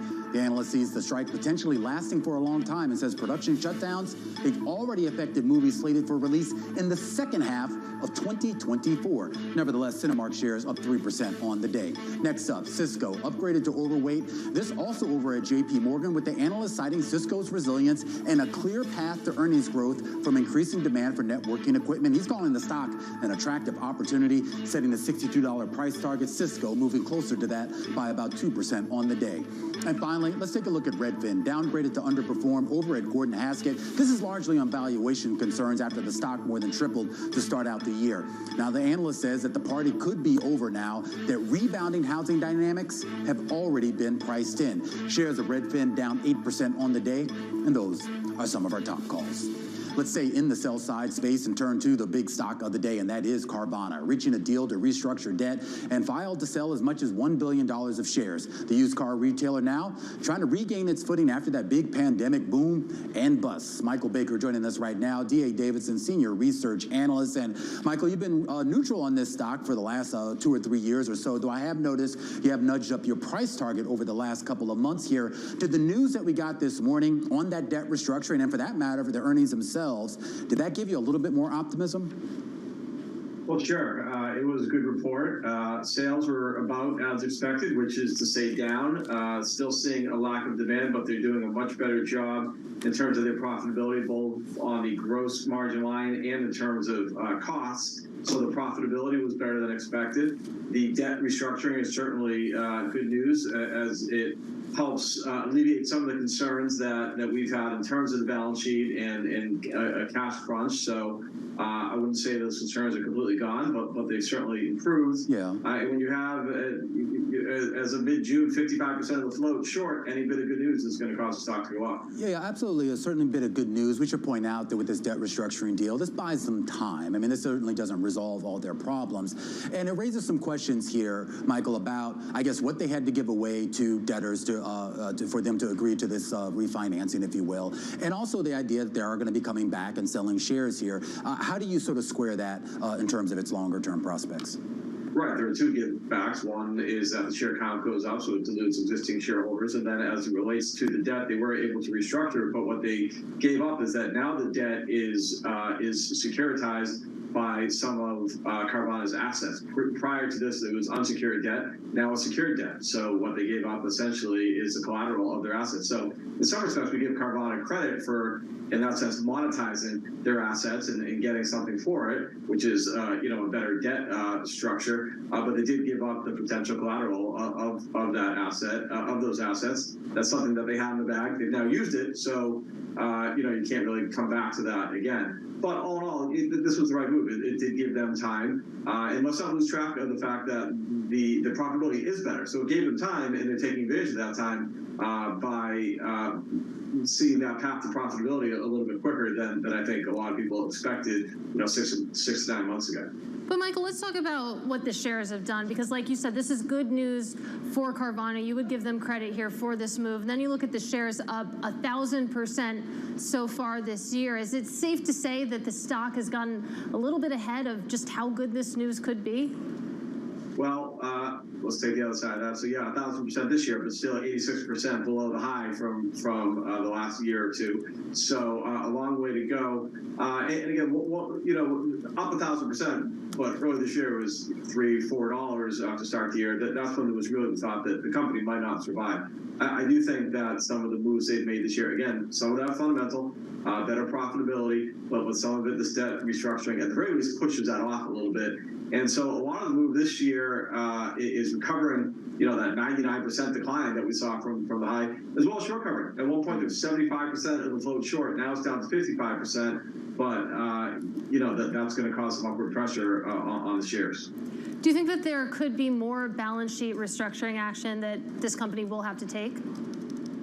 I think there could be, certainly have the opportunity to do that. One of the things that came out on our call and call back with the CEO is that there are, pretty loose call provisions so that they can call back the debt early. They can prepay it early if they need to, if they want to raise more equity and prepay the debt. So there are a lot of things still that they could and probably will do over the next couple of years.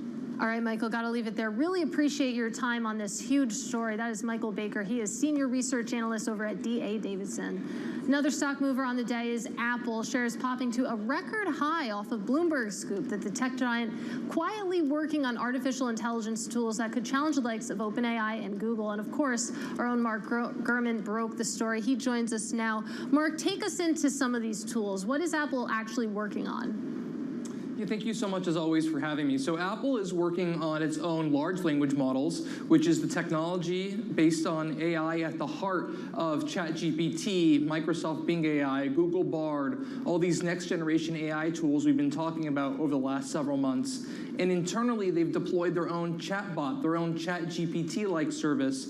This is for employees only. They don't have a plan to issue this to consumers like OpenAI and others have done. But it is the basis of what they eventually want to build for consumers. So now we know they are laying the framework, the groundwork, the basis of an eventual LLM-based AI tool, which is very exciting. You can see how the stock has performed today on the news. So this is certainly a major development from Apple, which has been a laggard in this space. Well, what does this get them, I guess, the end result? I mean, when we talk about some of these AI tools and you talk about it in the context of what Microsoft is doing or Salesforce and some of these other companies, it seems a little bit more seamless to, I guess, what their customers either need or what they think their customers need. Where does this fit in for Apple?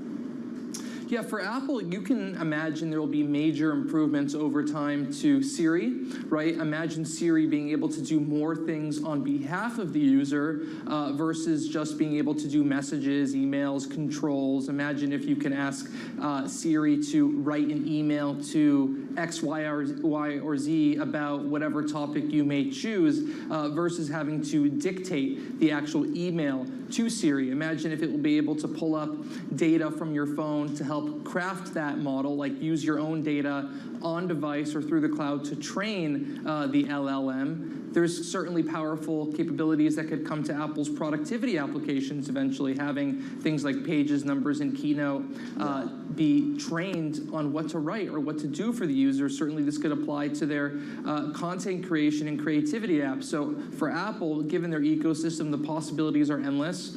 And the positive development here is that now we know Apple's actually working on it behind the scenes. Yeah. And they're hoping for some sort of launch sometime next year. And I'll end with the question I ask you every time, Mark. Is this going to accelerate that Apple Car coming to market?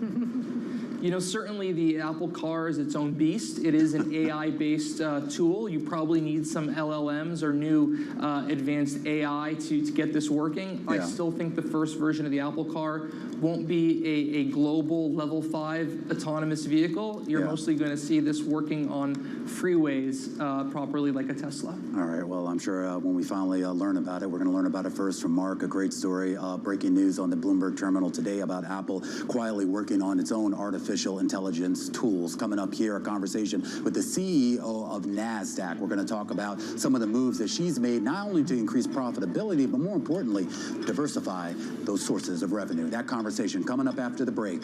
This is Bloomberg.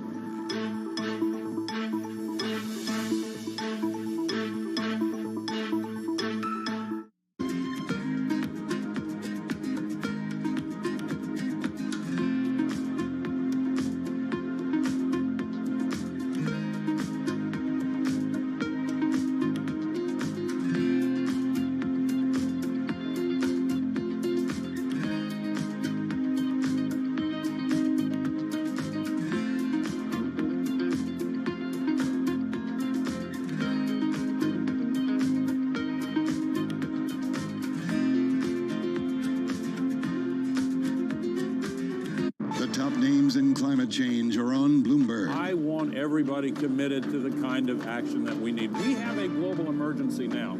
You know, we're still putting 162 million tons of man-made global warming pollution into the sky every day, using the sky as an open sewer.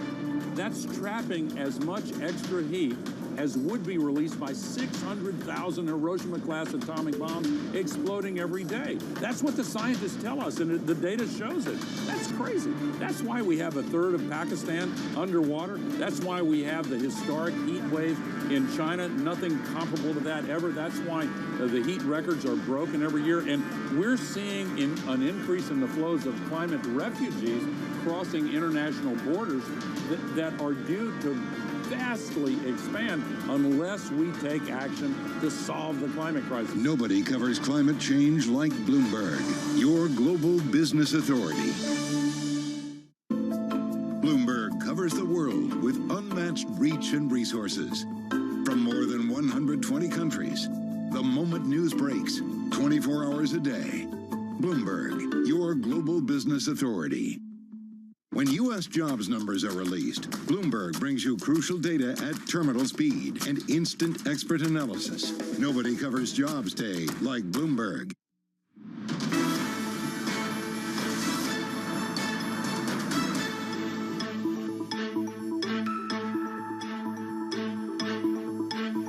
Welcome back to Bloomberg Markets Close from our Bloomberg World headquarters in Midtown Manhattan. Let's go down right now to the NASDAQ market site in Times Square where David Weston, the host of Wall Street Week, standing by right now with a very special guest.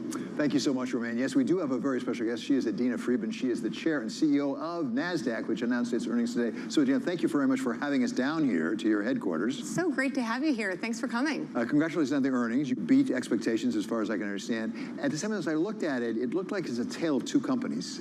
You've got the more traditional trading facilities, which are fine, but not growing really fast. And then you have the software part of your business, which is really growing fairly robustly. What's the connection between those two parts of your business? Sure. Well, just a quick round the horn on the results. We had 4% top line growth and then 6% growth within our solutions businesses. And there are two highlights for the quarter. One is our index business that returned to growth after a couple of tough quarters. And then the other is our anti-financial crime business, which grew 19% in the quarter and continues to have a really nice growth trajectory for the business. And as we think about how we've been able to bring, start with the foundation of the markets and then bring new services to our clients, we actually look at it across three key themes. What is the role of an exchange in a marketplace? To provide liquidity, transparency, and integrity. And so as we've been branching out and providing more technology services to our corporate clients, investment managers, and to banks and brokers, we've really keyed in on making sure that our markets and the market tech we provide to other markets provides and promotes liquidity. And then we have transparency tools to support corporates and investors as they're managing through the complexities of the capital markets. And then on the integrity side, we have our anti-financial crime suite that really helps banks and brokers really solve one of their biggest problems, which is making sure that they can root out criminal behavior across the financial system. On the trading side, talk about cloud, because that's sort of a foundation, as I understand it, that is really allowing you to deliver some of the things you need to deliver. Yeah, so we've been migrating our own markets to the cloud, but we spent really, when I became CEO, we really decided to invest heavily in our next generation trading system. So we have our entire trade lifecycle technology as a cloud-ready, cloud-first architecture, and we're now implementing that across our clients. And then we're also implementing it in our own markets. We've moved one of our options markets to the cloud. We are moving our second one at the end of the year, and we continue to partner with AWS to bring our markets into the cloud over the coming years. And then we're now able to deliver markets out in the world, regulated markets in a cloud format, which really is kind of the next generation of how the markets are going to operate. So that's been a great growth driver. Then within our anti-financial crime business, that's a cloud platform. What's great about that is we have 2,500 clients. We're able to bring the data together and look at patterns of behaviors across banks, not just within a bank. And that's where you have to realize that criminals just don't bank in one bank. So we have 2,500 banks where we can look at transaction data and find criminal behaviors through modern AI algorithms and get smarter and smarter and smarter in rooting out those criminals. Talk about the criminals, as it were, and the financial integrity side of your business here, Verafin. You bought Verafin. That accounted for some of the growth that you saw from these reports that you just had. How big can Verafin get for you? Yeah, well, so Verafin, within the anti-financial crime business, we have two solutions. We have our surveillance solution, and we have the Verafin and what we call FRAML, fraud and AML solution. That grew about 23% in the quarter, and it is a business that has a giant total market opportunity. I mean, you're talking about a $4 trillion problem amount in the world, and about a $7 to $8 billion serviceable addressable market, which means direct addressable market that Verafin can serve. So it has a huge growth trajectory. And what's important, though, is the banks need more and more sophisticated technology. The cloud capabilities and the consortium data is what really makes Verafin unique. And I was just up in Canada visiting with the team, and one of the people that we have work with us is actually a former victim of human trafficking. She now runs an organization that helps other victims and then really works with law enforcement to say, how are the criminals behaving? So if you're really going to solve this criminal problem, you have to get into the mind of the criminal. And so what she does is she helps us actually think about how the models are operating, how the transaction, how do criminals use the banks to perpetrate their crimes, what kind of behaviors do they exhibit, so we can tune our models, make them smarter, and continue to make it so that the banks have a better ability to fight the human trafficking, which is obviously one of the biggest problems that this society faces. So you're seeing real growth in things like Verafin, and so the integrity aspects of your business. You also announced that you are buying Adenza, a fairly substantial transaction here. Explain how that fits into your strategy overall and what that can do for NASDAQ. Yeah, well, that fits squarely into this kind of theme of liquidity and integrity. So Adenza is a risk management and regulatory reporting platform that serves banks and brokers all over the world. And so when we think about how do you manage risk, liquidity risk, your capital markets risk, trading risk, Adenza has a platform called Calypso that squarely meets the needs of banks and helping them manage their risk as they're managing their transactions across the capital markets. And then they also have a platform called Axiom that helps banks manage all their regulatory reporting obligations. That actually fits very nicely with our surveillance and anti-fin crime business because it really is a regulatory obligation compliance and what they call RegTech. It's a growing space. Again, giant total market opportunity of about $16 billion, $8 billion in and of itself from a serviceable addressable market, growing really quickly, and it really does allow us to partner very holistically with the banks in helping them solve their biggest problems. Dina, it's hard to have a discussion about the markets these days without talking about crypto in some way, shape, or form. And you made an announcement today about pulling back in part of crypto. At the same time, you're going forward, for example, with BlackRock, applying for an ETF. What does NASDAQ want to do with crypto, and what do you not want to do with crypto? Yeah, so we do want to help really advance the ecosystem with our technology. We provide trading technology, surveillance technology, and then we also, of course, will work with BlackRock, Valkyrie, and others to bring tradable products onto our exchange so that the potential for there to be a Bitcoin ETF that allows for retail investors to kind of invest in the asset class through a very resilient marketplace. I think, though, that as we thought about being an operator of a custodian solution, being a custodian in the U.S. market, we also do like to be able to operate in a pretty well-regulated environment and a well-understood regulatory framework. And right now, that regulatory framework's changing. So we decided to halt those efforts right now and really just focus in on the tech business and on the listings business. So that's a fascinating point, because I have to ask, if and when the regulations get clarified, federal level, state level, does that mean at some point down the road you might reconsider and go into it more aggressively? Well, we've actually built all the products. We're now productizing them to be able to sell to other market operators. The question is, would we at some point, become a market operator? I think it really depends on what the regulatory framework looks like, and we'll have to see how that goes. I think that'll take a while to shake out.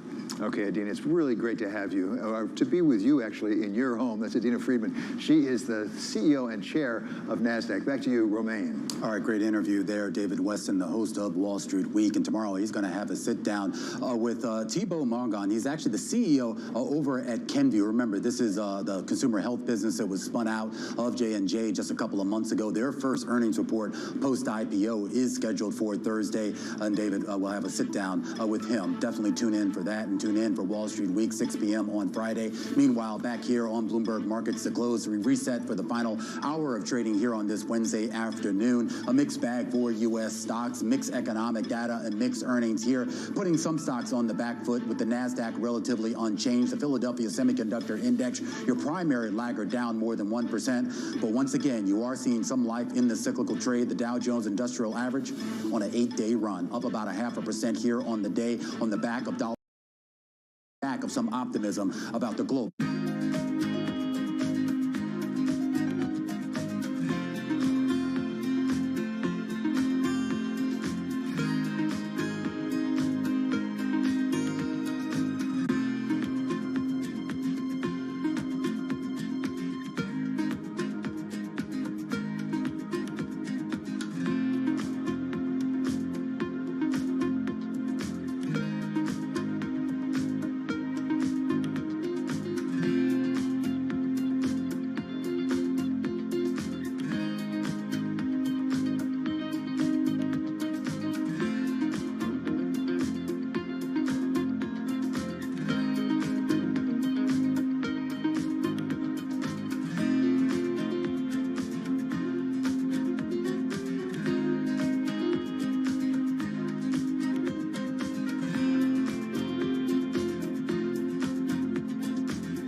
This is Bloomberg Business Week.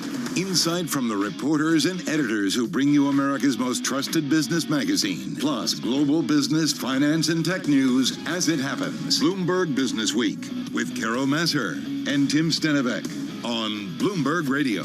And a very good afternoon, everybody, live from the Bloomberg Interactive Broker Studio, streaming on YouTube, of course, on Bloomberg Originals and on Bloomberg Radio. Did I miss something? The internet, just in general. Metaverse. Streaming of consciousness. We're kind of everywhere. Yeah. It is Wednesday, July 19th. Look, I got a date and day right. Good job. Good job. We've got a bunch of blockbuster earnings coming out after the close.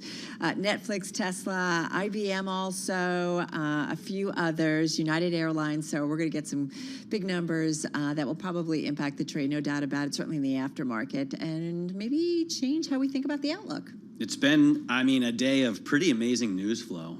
There have been some big stories. Carvana is up 1,100% year to date. Yeah. And you know what? Not profitable. No, exactly. It's a $10 billion company that doesn't make any money. But there's still more. Kim Kardashian raised a new round of funding that values her Skims underwear business at $4 billion. $3 billion last year for its funding round. So she kind of got what she wanted. That's what she wanted, that $4 billion. Pre-IPO, maybe soonish. Amazing. Apparently they make hymns for Skims. Of course they do. Which can There's Spanx for dudes. Tighten things up for me a little as well. There's Spanx for dudes, kiddo, you know? Blackstone has over $1 trillion of assets under management. Right. Everything with Blackstone is just like eye-popping and massive. And they have a bigger market cap than BlackRock, which has more than $10 trillion of assets under management. It's a lot of money. They move the needle, right? Which is why we care when they do things. And I know, yeah. All right, so we're going to talk about all of that. We're going to talk about Goldman. They reported a profit drop. The stock, though, I did see a rally earlier. We'll see if it's still holding on to it. And then we've got former New Jersey Governor Chris Christie and Republican hopeful, presidential hopeful, right? He's going to be sitting down with our balance of power team. Yep. I'll never forget when he stopped traffic on the George Washington Bridge. You know? I feel like there are certain things for which you can never be forgiven, and one of those things is causing a traffic jam on purpose. And then there was behind-the-scenes stuff going on in terms of who knew what. And yeah. I live in New Jersey. That was my governor.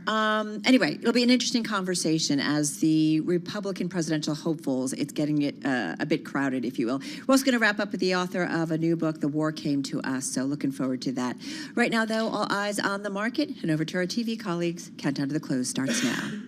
Countdown to the close. Bloomberg's comprehensive cross-platform coverage ahead of the U.S. market close starts right now. This is the countdown to the close. Romaine Bostick alongside Katie Greifeld, joined now by our colleagues Carol Masser and Matt Miller. Welcome to our audiences across Bloomberg Television, Radio Originals, and our streaming partnership with YouTube. An interesting day here in the market, particularly when you look at individual movers. Matt, a lot of financial companies are higher on the day, but of course the star of the show has to be Carvana. It is Carvana. I mean, really, just some outperformance here, and this has to do with restructuring of debt, making a deal to do that. I mean, this one is up almost 1,000% so far this year. We're talking about Carvana. More than 1,000%, 1,100% year to date. I looked at the DES. It was 997. Thank you. But who's counting? It goes back and forth. Yeah. It's up a lot. Okay. But we're Bloomberg. We are trying to be exact. Yeah. Having said that, that is certainly, get into the Does fundamentals. she do that all the time, too, Matt? Yes. The other thing we're talking about is Apple, guys, getting a boost, another intraday record for this guy, for this company that has also been on a tear, and that's because of AI. So there's like all these just because of specific plans stories going on. Just because Mark Gurman said they're planning on paying more attention to AI as Siri has stagnated and everybody else has soared by them, they have enough money to invest. Last year, they had $169 billion of cash and equivalents to throw at this problem. And I wish they would do it because Siri is just too dumb for me. No strategy, though, yet, right? Okay, well, maybe this will be that improvement that you're looking for here. Of course, it's going to cost a lot of money for Apple. Whether there's a payoff, Katie, down the road remains to be seen. Remains to be seen, and I'm glad that there's all this company news, because I thought this week it was going to be kind of boring, maybe with no Fed speak. But here's another really interesting story. Let's talk about Kim Kardashian. Kim Kardashian's Skims underwear label, if you want to call it that. I think it's more shapewear. You guys are obsessed with this story, aren't you? A little bit. I don't. I really like the Kardashian clan, but Skims, it's actually valued now at $4 billion. That is after its latest fundraising round. It raised $270 million for that $4 billion valuation. And it's really interesting. It says it's going to use these funds to develop new products. That's going to be great for TikTok. And it also wants to open brick and mortar shops, company-owned shops. This is interesting. I mean, because I remember when she started. They basically just ripped off the fajas that all the Colombian women in the Bronx were already wearing. But that's not worth $4 billion. But this is, right? So what's next? I mean, is this just shapewear now, or does she expand this out? She has dresses. Dresses, okay. What else? There's swimwear as well, if you want to call it that. Okay. And I think, to your point that this existed, what value do you place on a celebrity's brand? They used to call them girdles. That's true, right? They were girdles for those of us who are old enough to remember. And by the way, there's a boyfriend collection, Romaine. If you're looking to get into some Skims, they make them for hims. Can we get some images of that on the TV? What are they called? Suck it in right now. Hims? Well, I think Hims for Skims was something they trademarked, but now they call it the Boyfriend Collection. The Boyfriend Collection. What I think is interesting, I am obsessed with the show Shark Tank and sometimes binge watch a little bit. And they always say that when you're going to go into brick and mortar, Katie, they're like, no, go direct to consumers. They're like, the cost, the overhead. So, she's really got to beef up her line if you're going to be able to support the brick and mortar. I was really But hoping. she's only really opening kind of like those kind of flagship, show. It's almost advertising, right? I guess. It's not like she's going to have stores in every city. They have Spanx stores at every airport. That's true. In the airport? How do you know? I noticed them. There's a lot we don't know about Matt. All I'm going to say is $4 billion valuation. That's up from the $3 billion last year. All right, so the big question is, when does it go public, right? Exactly. Fingers crossed. It's coming. And when does Matt and Romaine tell us that they really will? The Boyfriend Collection. Stay tuned. All right, guys, we're going to be back in less than an hour's time. We'll count you down. We got a lot of earnings coming your way. Got Netflix, we got Tesla, we got IBM, so many. We will be breaking them down beyond the bell at 4 p.m. Wall Street time.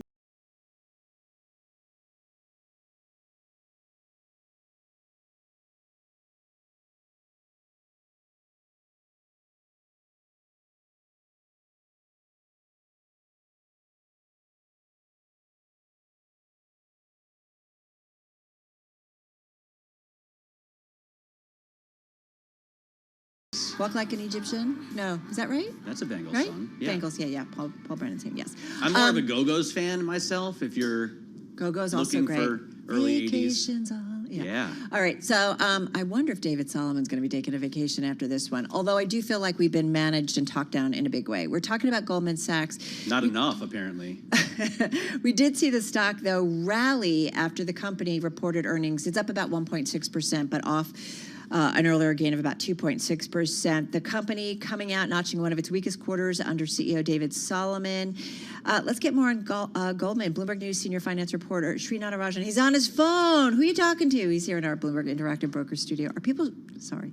I had to move the phone into silent mode or you'll kill me. He's a young man. The kids are always on their phones. The kids are always on their phones. Okay, we were managed, right? We've talked with you about how they really were talking down the numbers. So based on what we were expecting and what we got, is it pretty much what we expected? A little bit better, a little bit worse? They promised that they will deliver a terrible quarter, and they were true to their word. It was a pretty bad quarter. Earnings down to $1.2 billion. Look at return on equity, a key measure of profitability, 4% at Goldman Sachs, the worst among the big banks. What did JP Morgan do? 20%. So that tells you how bad this was. But it was a noisy quarter. There were various elements of the Goldman Sachs machine that were not firing on all cylinders. In fact, this was one quarter where they fired on no cylinder. Yeah. The hope is this is the trough for investment banking. The real estate hits they had in their asset management business will not get worse. And as we move further out, all the discussion about consumer banking and the various write-downs they have to take around their whole strategy retreat and 180 also starts to fade away, in which case investors could perhaps hope to see more consistent growing earnings going forward. But there is very little margin for error, and they cannot afford to screw up again. So I was talking to Mike Mayo this afternoon, and he said of Goldman Sachs and really all the banks, these are the worst valuations he's ever seen in his 30-year career outside of major crises like the Great Financial Crisis. And he seemed very optimistic that we've hit a bottom. I mean, Gorman used that word yesterday, and Solomon didn't go as far today, but he did say, look, investment banking, equity markets, this is part of our DNA. This is part of the Goldman Sachs economy, and it's not going away. We may have had a couple of crappy quarters, but we're going to come out on the other side of this a lot better. It's extremely rare when people inside 200 West Street, the global headquarters of Goldman Sachs, are desperately hoping and praying that James Gorman, the boss of their arch rival, is right. But my God, I can tell you that they're hoping that he's dead on here, because when capital markets reopen, when deal making fires up again, Goldman Sachs is a best-in-class investment bank. It will do well. It will do really well. And the way of the economy is, it's, these cycles, when this happens, you go through a trough, things turn around, and when things improve, Goldman Sachs will be there to play. Now, the question about valuation is interesting, and Mike Mayo certainly made that point, and several other analysts have pointed out, like, for instance, Goldman Sachs, earnings are bad, but we would still recommend the stock because valuations are terrible. People often look at stock returns to try and get a sense of how well or poorly a stock has done. But I actually say, look at something like price to book. When David Solomon took over, price to book at Goldman was 1.12, right? So it's not that far off now. It's still below that. 1.08. Yes, and as of last week, it was below 1. Some of the parts at Goldman Sachs would have been worth more than what the stock market was willing to give the valuation to it. That is the one thing that David Solomon was really hoping to change when he took over as CEO in October 2018, saying that we will be able to re-rate the stock. Morgan Stanley's at about 1.6, JP Morgan's at about 1.4. You've done a great job in improving book value. Why? Because through the pandemic, your investment banking side, your trading side, even your merchant bank was delivering such blockbuster earnings that you could drive the excess earnings into improving book value. Now, the further away you get from that boom, that book value growth is not going to be as visible. That's when you hope that the re-rating of the stock, the valuation multiple kicks in, and they haven't been able to achieve that in 5 years. That's the problem, but also the silver lining for Goldman. How much worse could it get? Not that much worse. Are you sure about that? Are analysts sure about that? Analysts. I mean, Mayo obviously said, right, bottom. Mayo seems pretty optimistic that things are going to get better for all of banks. He says the banking crisis is over, if there even was one, in terms of the regional banks. But is it the bank sector better, but is Goldman kind of different because it's got some specific issues, or no?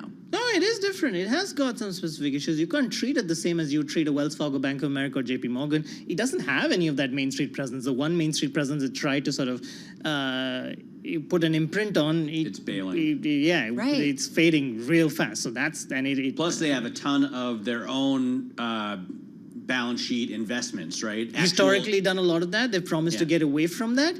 And that also remains to be seen, right? Because you're used to seeing when Goldman Sachs balance sheet wagers work, you'll have 2 years of phenomenal returns and 1 year of not that great returns. But net over 3 years, they've always done well. Now you're willing to say, we're willing to get rid of that earnings upside over a cycle, and in fact, give you smaller earnings, but more consistent earnings, and we hope that you investors award us for that. That had been the story over the last 10 years. It just remains to be seen if investors would apply the same model over the next 10 years. Well, you can already tell that his predecessor is going to say, we should never have gotten out of this business, and I'm going to start investing our own capital back into equity investments. I mean, that's the kind of cycle that happens on Wall Street, right? I can read the story already. Listen, the trading business was much better than anticipated, right? John Waldron said a couple months ago that it was going to be down 25%. Yeah, no, that's important. And I tried to go back and look exactly when he said that. It was the 2nd of June. He said trading is tracking 25% lower. Results come in today and they're only down 14%. Yes, June was better tone in the markets and everyone talked about an improved June, but that's a lot of improvement. Well, this is to Carol's point that they manage us down. And you wrote a story about this a couple of days ago. Yes, they managed us down, but look, I would still like to give benefit of doubt to John Waldron and assume that as of June 2nd, it was probably tracking 25% lower and they just had some incredible hits. We'd still like to figure out exactly what happened, that trading's only down 14%. But it goes back to my point, when it comes to stuff like trading and banking, when things improve, Goldman's really good. Right. They This is their bread and butter, right? Or that they do really well on. $3 billion in equities trading in one quarter. 3 of the last 4 quarters, Goldman has been number 1. It had been taken for granted over the previous few years that Morgan Stanley was the number 1 equities trading franchise on Wall Street. My God, Goldman Sachs and JP Morgan have made a real run at denting that image, and I'd argue succeeded at denting that image. So is it, sometimes we talk about kitchen sink quarters. Is this a kitchen sink quarter for Goldman? Like you mentioned real estate and you said, okay, this should be the worst of it. Do we know it's the worst of it? Are we just assuming because of kind of the economic cycle, we think we're bottoming with rates and that things will start to move to the upside? Like how can we say that? We're assuming that. Okay. Goldman is hoping that. Okay. But remember, that's the thing that's not in their control. Like if the real estate market tanks again and you have roughly $14 billion in investments in that space, you could be taking more hits going forward. How do you control that? You really can't control that. Then we talk about this green sky business that they're trying to get rid of. Purchased it in March of last year. Just a year later, they're trying to get rid of it. They've already written down all of the goodwill they had for that business. And today they said we might have to consider taking more write-downs on the intangibles. What if the business doesn't get sold for what they're hoping it will be sold at? So then that goes back to the point, is all the bad news behind them? Maybe not. Yeah. So it could be worse. David Solomon, is he okay? He seems to be fine. You know what I mean. I think it's a good question, Sri. I mean, look, this, if any Wall Street bank CEO is ousted, I could imagine his name coming up. I can see why that's the prevalent mood in the thought process out there. It's clear that all's not fine at Goldman Sachs. You've had someone like Larry Fink go out there and say it's obvious there is a schism within the organization. But let cooler heads prevail for a second and look at what prompts a board of a large bank to oust a CEO. You don't just wake up one day and say, well, there are a bunch of people who don't like this guy, maybe we get rid of him and everything will be fine. It's a drastic step. Yeah. You're trying to show everything is stable and suddenly you come and say, okay, fine, no one likes the CEO, Fink so would we need be to get rid of right? Like exactly, you don't want to do that. Yeah. So there has to be a trigger. Earnings fall out of bed. The stock doesn't do what it has been doing. As of now, the board is saying, look, the stock is doing way better than rivals. I think that view is a little exaggerated. It is middle of the pack. If you look at the roughly 6-7 banks. It's down. It's down a little bit this year. If I look over the last 5 years, Goldman Sachs is the second best performer of the 6 big Wall Street banks. Only Morgan Stanley has done better. And I'll one-up you on that. Before earnings, I did look at the stats. If you take the top 5 banks and add in Wells Fargo, which is not quite like Goldman Sachs, and add in Jefferies, which is a lot like Goldman Sachs was ranking number 4 behind Morgan Stanley, Jefferies, JP, then came Goldman Sachs. Today, if you look at the numbers... For the year? For the last 5 years. Total return. Okay. And today, if you look at it, Goldman is marginally ahead of JP Morgan. Again, my point being... We gotta run. It's not the best out there. Thank you so much.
news, headlines, and breaking news 24 hours a day at Bloomberg.com, on Bloomberg Television, and the Bloomberg Business app. This is a Bloomberg Business Flash. It's 3:21 on Wall Street. We do check markets all day long here at Bloomberg. We begin with a developing story, and the Teamsters Union says UPS and union negotiators will resume their talks next week. Right now, we do have shares of UPS up by about 0.6%. Rival FedEx lower by 1.1%. Again, repeating the headline, Teamsters says talks with the UPS will resume next week. Stocks higher across the board. We've got 38 minutes to go until that closing bell clangs on Wall Street, with the S&P up 19 right now. That is a gain of 0.4%. Dow Industrials up 173 points, up by about 0.5%. Nasdaq, the composite index, turning around, up 35 now, up 0.3%. Nasdaq 100 index up by 0.1%. 10-year yield 3.74%, with the 2-year at 4.75%. Spot gold virtually flat on the day at $19.78, down 61 cents. West Texas Intermediate crude down 0.6%, 75.28 a barrel. As for the economic outlook, Subhadra Rajappa is head of U.S. rate strategy at Societe Generale. If we do start seeing a slowdown in growth and the potential for a recession in the first half of 2024, we're just not seeing it in the data yet. There are no imminent signs of a recession, so it's status quo for now. You can hear more of that conversation on the Bloomberg Surveillance podcast. You can download it wherever you get your podcasts. Carvana shares surging now by 36%. Carvana announced a deal to restructure debt and filed to sell as much as 1 billion of shares as the used car retailer tries to regain its footing following a pandemic boom and bust. Lots of earnings after the close of trading. We're going to be all over those numbers as they break, including IBM, Netflix, and Tesla. I'm Charlie Pellet. That is a Bloomberg Business Flash. All right, gotcha, Charlie. Thank you so much. Charlie, they're, of course, mentioning Carvana, which at its highs today up more than 43% right now, still with about a 36% gain. I feel like it's this crazy mania, Matt. I don't, a pandemic darling, a meme stock, I guess. Like, what do you call it? Well, I mean, there is a business. There is a business there, but the problem is a lot of debt, right? So this is what we thought was going to push Carvana over the edge. They're not profitable. They have massive interest payments, but they were able to restructure, billions in debt, which is great news. And I guess if you saw that coming, you would have made a ton on the low of this year. The stock was down to $5. Sorry if you're a short, man, because you're getting killed. Shorts are getting killed here, and maybe short covering has a lot to do with it. I totally agree with you. There's some writing on that on the Bloomberg. All right, so let's get to it because we've got a great roundtable. Bloomberg Intelligence Senior Associate Automotive Analyst Andreas Krohn on Zoom in New Jersey, and Bloomberg News reporter Simone Foxman here in the studio, our Bloomberg Interactive Brokers studio. Andreas, I want to start with you because I feel like this is a debt story at this point. How does this debt restructuring, I know it's going to cut interest expense by $430 million a year for the next 2 years. How is this a game changer fundamentally and financially for Carvana, or is it not? Yeah, I think it remains to be seen. I think the debt restructuring, the share sale allays some liquidity concerns for the short and medium term, but we continue to remain pretty cautious on the name. The two questions really remain is what is the sustainable profit model for Carvana? They, for years, employed a model where they grew volume very quickly at the expense of profit. The market then turned against them. Average transaction prices surged to the point where consumers were pushed to the sideline. They're now doing the exact opposite. They are cutting on volume and actually becoming it's actually helping the gross profit line along the way. And then the second question is, what are the long-term prospects for online auto sales? At the end of 2022, they were still at 1.5% of total used vehicle transactions. So not a meaningful portion of the market. The question is, to what degree do consumers want to purchase vehicles entirely online? Our view is that most consumers want at least part of those transactions to be in person. Yeah, I want to check. I want to kick the tires and look under the hood before I buy a car.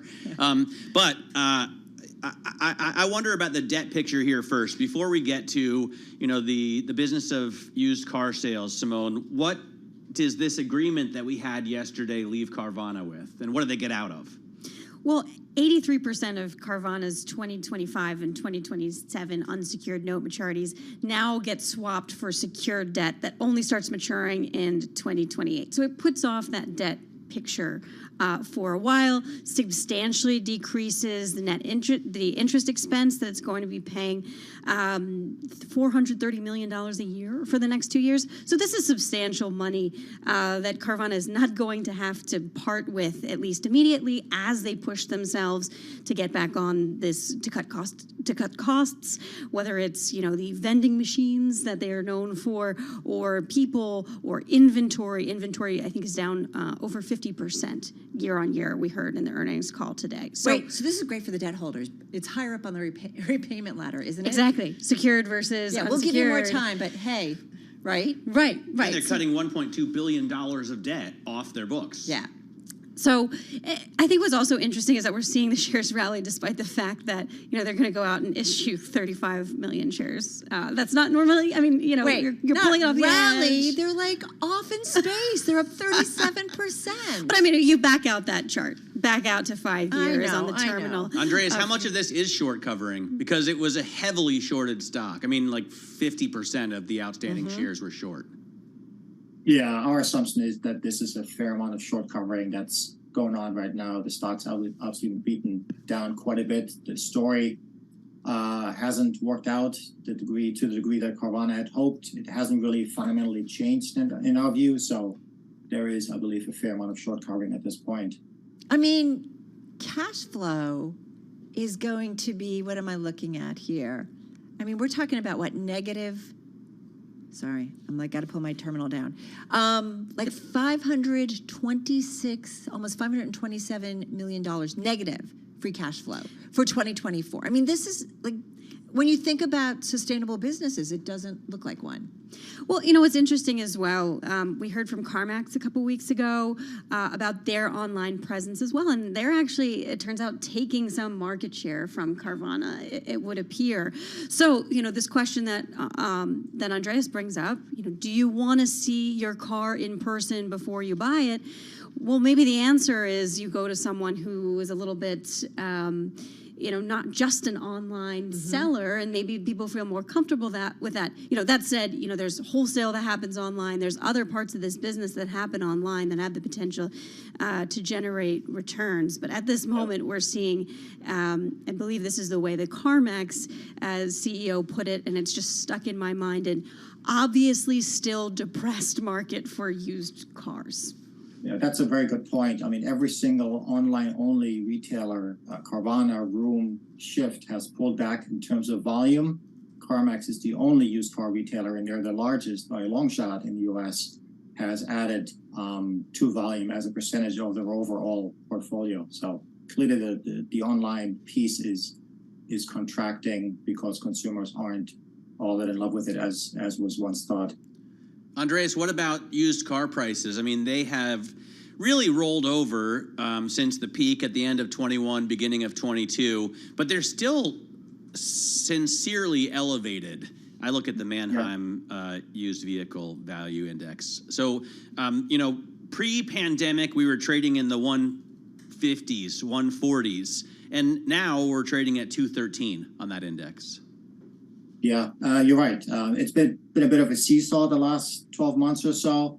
But if you think about the larger picture, right, the average used vehicle transacted for about $20,000 prior to the pandemic. That jumped all the way to $28,000 at its peak, and it's come back some. It's about $27,000 now.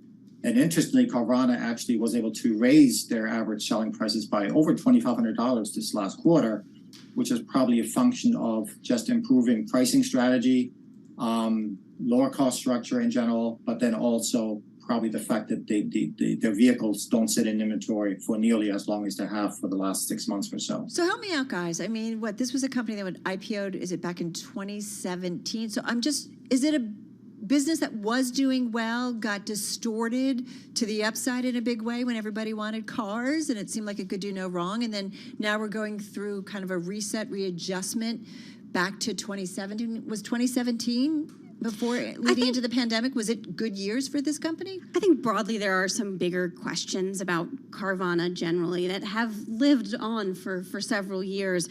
I think there have been, David Welch has done some great pieces on this from Bloomberg about ties between the company and some of its subsidiaries and other companies owned by its owners. There have been question marks about Carvana for a long time, but certainly I think it was one of the front runners in terms of getting into this online car sales thing that everyone thought was going to be amazing. And now, I think the pandemic just stressed all these beliefs that we had about buying cars, how we want to do it, and how much everything's going online. And well, the has brought them pandemic, back we didn't to care, right? earth. As long as we could get a car. Right, and everyone wanted a car, and there were no chips to put in cars, so it was pricey cars. Yeah. Yeah. So I think, the appeal of online-only transactions is clearly fading. But I think secondly, and maybe more importantly, the reliance on a single revenue stream for Carvana, that is the selling of used vehicles, puts them at a disadvantage relative to a franchise dealer that sells new and used, that has parts and service based, that get 60% margins relative to a CarMax, right? That is much larger in scale and has the economies of scale to benefit from. Yeah, multiple revenue streams, right, might make it a different story. Andreas, thank you so much. Andreas Krohn, Senior Associate Automotive Analyst at Bloomberg Intelligence. And of course, our thanks to Simone Foxman, reporter here at Bloomberg News. Let's get over to Dan Schwartzman right now for World National News in the Bloomberg 1130 newsroom in New York. Dan? Thanks, Carol and Matt. As you've been hearing on Bloomberg Radio, former President Trump has had his request denied by a federal judge for a new trial in the defamation and battery case brought by author E. Jean Carroll, who won a $5 million judgment against Trump. Judge Lewis Kaplan says the jury's verdict was not a miscarriage of justice. Meanwhile, legal pressure keeps piling up on Trump just as the campaign season heats up. And the latest case over efforts to overturn the 2020 election could be the most serious of all from the Justice Department. Bloomberg's Anne-Marie Hordern has more from Washington. ABC News this morning says this target letter to their reporting mentions 3 federal statutes: conspiracy to commit offense or to defraud the United States. That is one of them. Tampering with a witness, victim, or an informant. These could be very serious charges. And then the third one, we do not know yet, but that is potentially waiting in the wings, is the Fulton County indictment from their attorney general in Georgia. Bloomberg's Anne-Marie Hordern in Washington. Israeli President Isaac Herzog addressed a joint meeting of Congress earlier today. Herzog calling America Israel's, quote, greatest partner and friend. Some House Democrats from the progressive wing, such as Alexandria Ocasio-Cortez, Rashida Tlaib, Ilhan Omar, and Cori Bush, decided to boycott the speech, citing their concerns for human rights. President Biden welcomed Herzog to the White House on Tuesday for talks.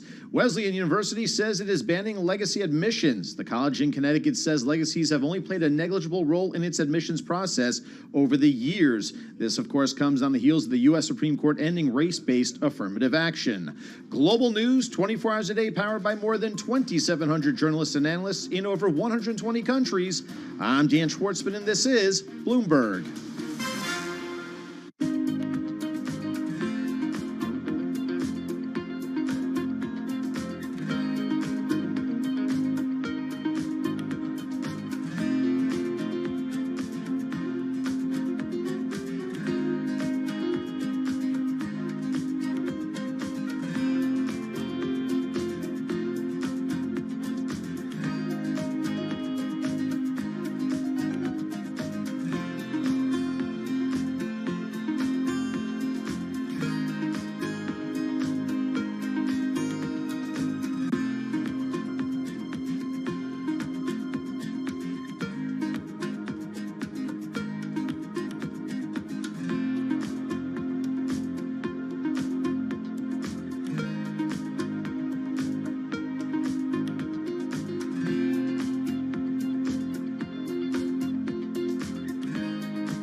events, headlines, and breaking news 24 hours a day at Bloomberg.com, on Bloomberg Television, and the Bloomberg Business app. This is a Bloomberg Business Flash.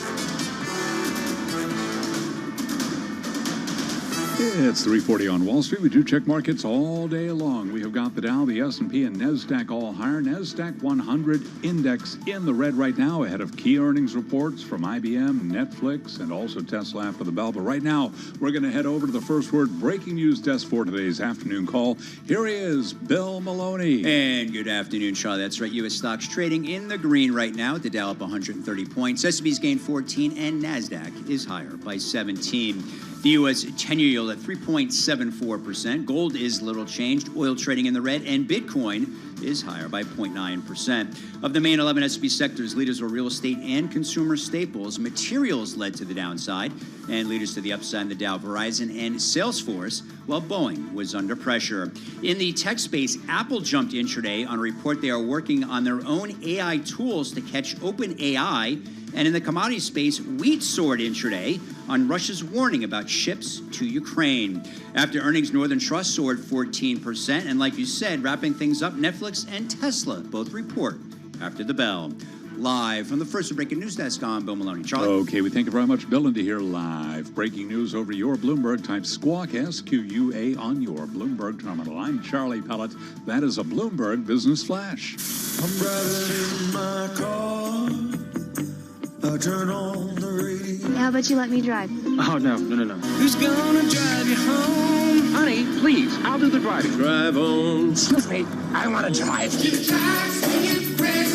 the question that drives us. This is the Drive to the Close. That funky music will drive us till the dawn. On Bloomberg Radio. TikTok, everybody. Just under 18 minutes left in today's trading session. Getting ready to wrap up the Wednesday trade shortly. Carol Master along with Matthew Miller here in our Bloomberg Interactive Broker Studio on YouTube, on Bloomberg Originals. I always think I'm forgetting something. No, I'm not. No, wait. Bloomberg Originals, YouTube. Check.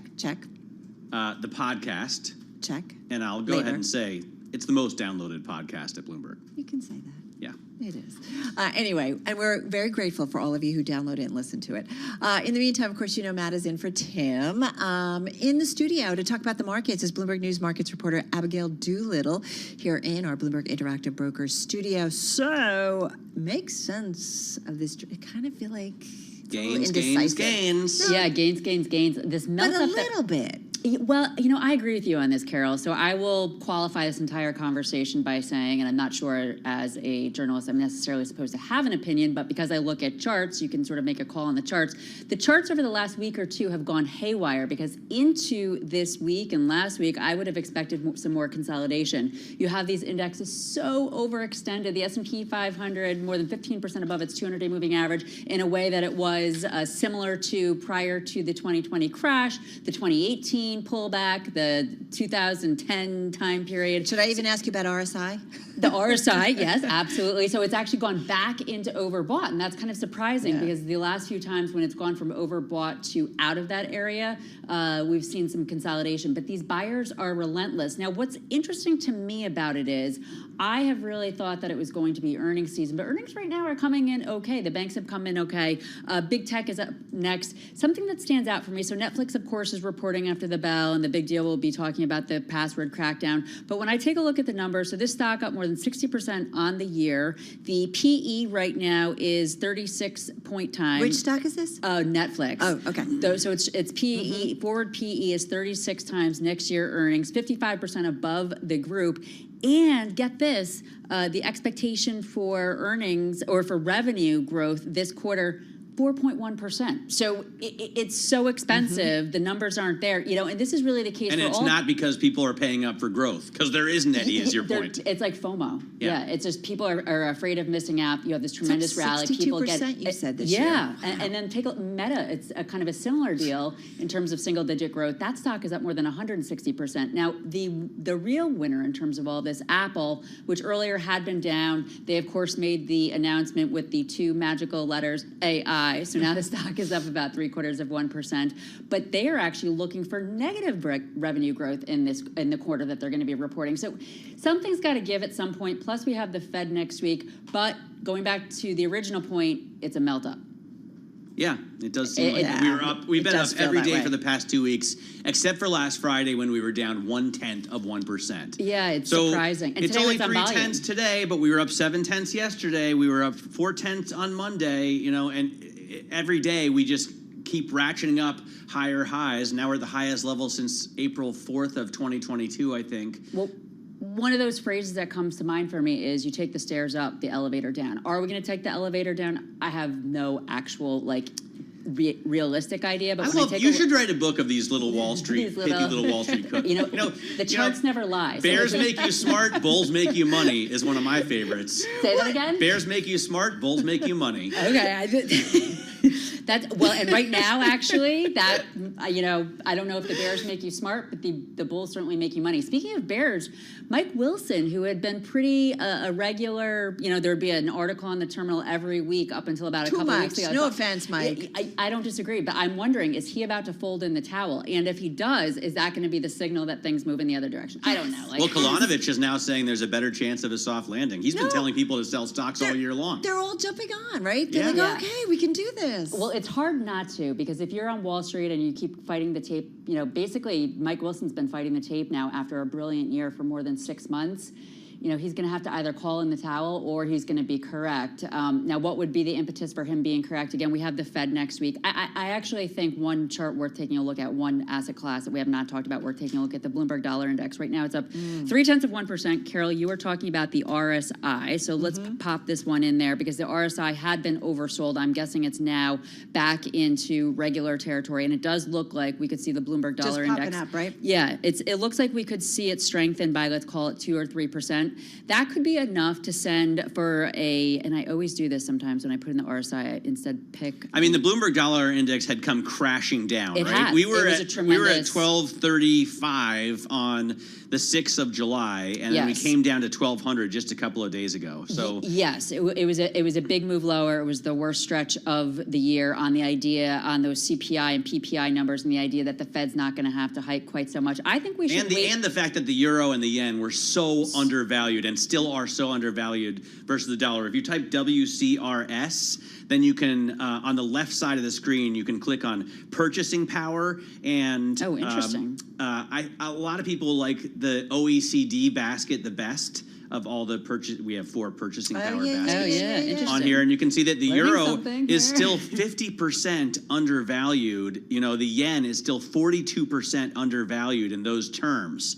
And so currency traders, Mark Chandler was telling me the other day, are really optimistic that at least these two currencies are going to start to pick up against the greenback. That's super interesting, and it's great to always learn a new function in the terminal. I'm convinced there's so many out there that I just don't know about. The longer I'm here, the longer I think there's so much I don't know. Having said that, broad-based, are we seeing any kind of interesting broader trade that maybe makes it a stronger trade? A broader trade? Has it broadened out? Broad-based. I think... So I think it's still concentrated in these big tech names. Now, one measure is in terms of the number of stocks above the 200-day moving average. Today's pretty broad-based in terms of the day trade. Yeah, today is pretty broad-based. If we take a look at it would be interesting to find a good chart to measure breadth over time. I have such a chart. Bear with me just 1 minute, and we can describe it. It's a really good one. It comes actually from Ari Wald over at Oppenheimer, who's one of the best technicians out there, ranked by Institutional Investor, and it measures basically the number of stocks above the 200-day moving average. So the chart is 8162. #BTV8162. I like correct. This. And so on the bottom with Abigail Doolittle. She's incredible. Well, you just taught me the other one. What was it? CRS, yes. So the top panel shows the S&P 500 going up and away. Yes, we had the difficulty last year, but we have this uptrend. And then the bottom panel is the number of NYSE stocks above the 200-day moving average. Now, basically 50% is considered to be healthy. So above that, but I would point out and we're that at 65 right yeah, now. so we're above that. That's healthy. The one thing I would point out is there is a series of lower highs, maybe not great. So breadth is better, but not amazing. That's like our market environment in a nutshell, Yes. right? It's not necessarily. She's incredible. Yes. Love her, Yes, love she her, is. love her. Bloomberg News markets reporter Abigail Doolittle. Catch her on radio, catch her on TV, catch her everywhere. She's here in our studio. Thank you. This is Bloomberg.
Your company news headlines on Bloomberg Radio. It's 3:53 on Wall Street, and we are minutes away from the latest earnings out of Tesla, IBM, and Netflix. When Netflix reports results after the close of trading, investors will be looking to see how the company's recent crackdown on password sharing is impacting the business. Victoria Fernandez is chief market strategist at Crossmark Global Investors, and on surveillance this morning, she told us what she will be looking for.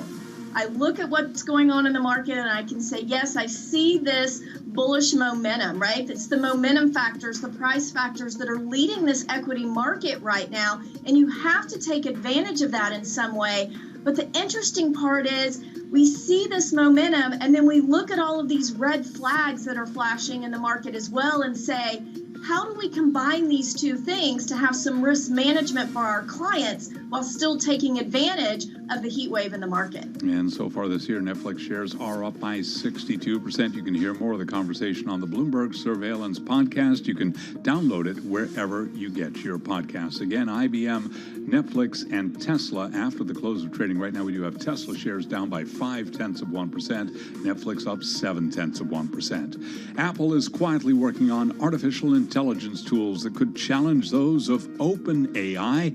Alphabet's Google and others, but the company has yet to devise a clear strategy for releasing the technology to consumers.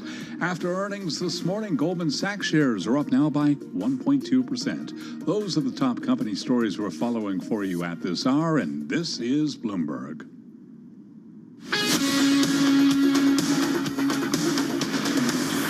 This is Bloomberg Business Week with Carol Massar and Tim Stenevec on Bloomberg Radio.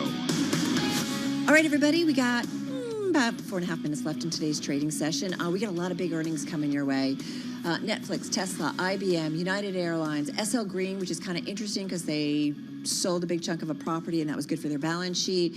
We have Las Vegas Sands, so we got a lot coming our way. Matthew? Yeah, there's definitely tons coming in terms of earnings. But can we talk a little bit about Apple and AI? Yeah, Mark Gurman. So that wasn't an announcement by Apple, by the way. That was a scoop. That was a scoop by Mark Gurman, who gets many scoops when it comes to Apple. But it's interesting because Apple's been behind the times when it comes to the AI race, right? Or generative AI, like not coming out, as we've heard from Google, obviously Microsoft and some others, but they've been apparently quietly working on creating some AI tools. They just haven't, Matt, quite figured out a strategy to roll it out. Well, and it drives me bonkers because you know how much I like to use ChatGPT. You do. And I like to use Bing powered by AI. Yeah. And I love all of these tools just to play around with for silly things like crossword puzzle They're kind of like help buddies or to you, aren't they? Yahtzee. Yeah, exactly. But Siri is just useless. And the problem for me is I'm in that is cars Matt's opinion, so everybody. often that I can't be typing on ChatGPT. So I want to talk to an AI chatbot with my voice. And I always say, hey, Siri, can you tell me this? Hey, Siri, can you find me that? Hey, Siri, can you do this? And Siri can never do anything I want her to do. You know, I asked Siri while I was in the car, like, could you download the Bloomberg Business Week podcast because I wanted to listen to something, and it, like, gave me some random singer. Yeah, how hard is that? And meanwhile, hey, Siri, just go on Apple Podcasts, type in there. Bloomberg Business Week. Hey, Siri, it's not that difficult. It's in your ecosystem. Meanwhile, I'm at home in my Google, those little screens. I like him just talking to the dog or something, and all of a sudden Google starts talking with me. So, I mean, look, I don't know. I'm not saying it's completely useless, but It Siri has been obviously stagnant, and you expect so much more from Apple. But they have just been nowhere when it comes to AI. So now they have their new large language model. They call it Ajax, although some people in the company call it Apple GPT, which isn't very creative. Well, they created an internal chatbot for workers, right? Is that, I don't know. I thought the foundation was Ajax, and then they're building That's off right. of it. You're right. You're right. But either way, it's like, I don't know. They need a strategy there, too. They have a lot of money. They just got to spend it. All right, guys, over to our TV side, earnings and wrapping up the trading day beyond the bell. It starts right now.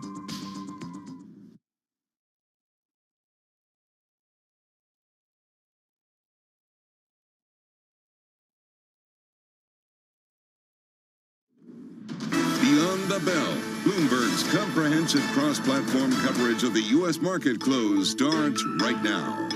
And right now, we are 2 minutes away from the end of the trading day. Romaine Bostic alongside Scarlett Fu. We're counting you down to the closing bell, and here to help take us beyond the bell. It's a global simulcast with Carol Massar and Matt Miller. Welcome to our audiences across all of our Bloomberg platforms. A busy day today here, coming up in a couple of minutes. A slew of earnings, including from Netflix, IBM, and Tesla. Yeah, that's exactly what I'm thinking about. I was just doing a quick check on how they've been trading. Netflix is up about 7/10. You've got IBM just a hair higher, and you've got Tesla down about 0.5%. Kind of a meh trade, if you will, and we'll see whether or not there's a lot going on at all of these companies, Matt, whether or not they outperform or underperform, and what kind of trade we see in the aftermarket. Yeah, well, so far, I mean, whether companies disappoint or beat, it seems like this market continues to march higher, right? Because over the last 2 weeks, every single trading session has ended higher except for Friday, and that was only down 0.1%. So we continue to make higher highs on the S&P, and the breadth, as Abigail Doolittle was showing us, just continues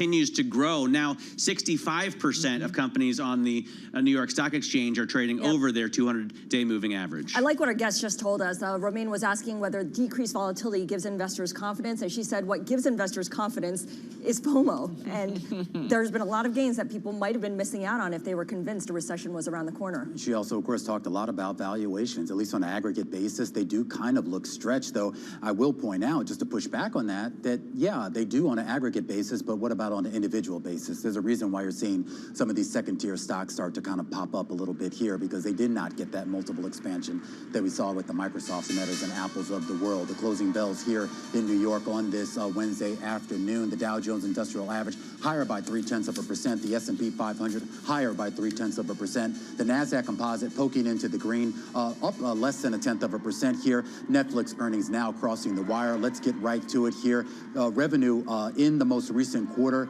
coming in at $8.19 billion. That looks like a bit of a miss here. The street was looking for $8.3 billion on average. The guidance for 3Q revenue also coming in a little bit light, $8.52 billion. The street was looking for $8.67 billion. Yep. Here's your streaming paid net change for the second quarter.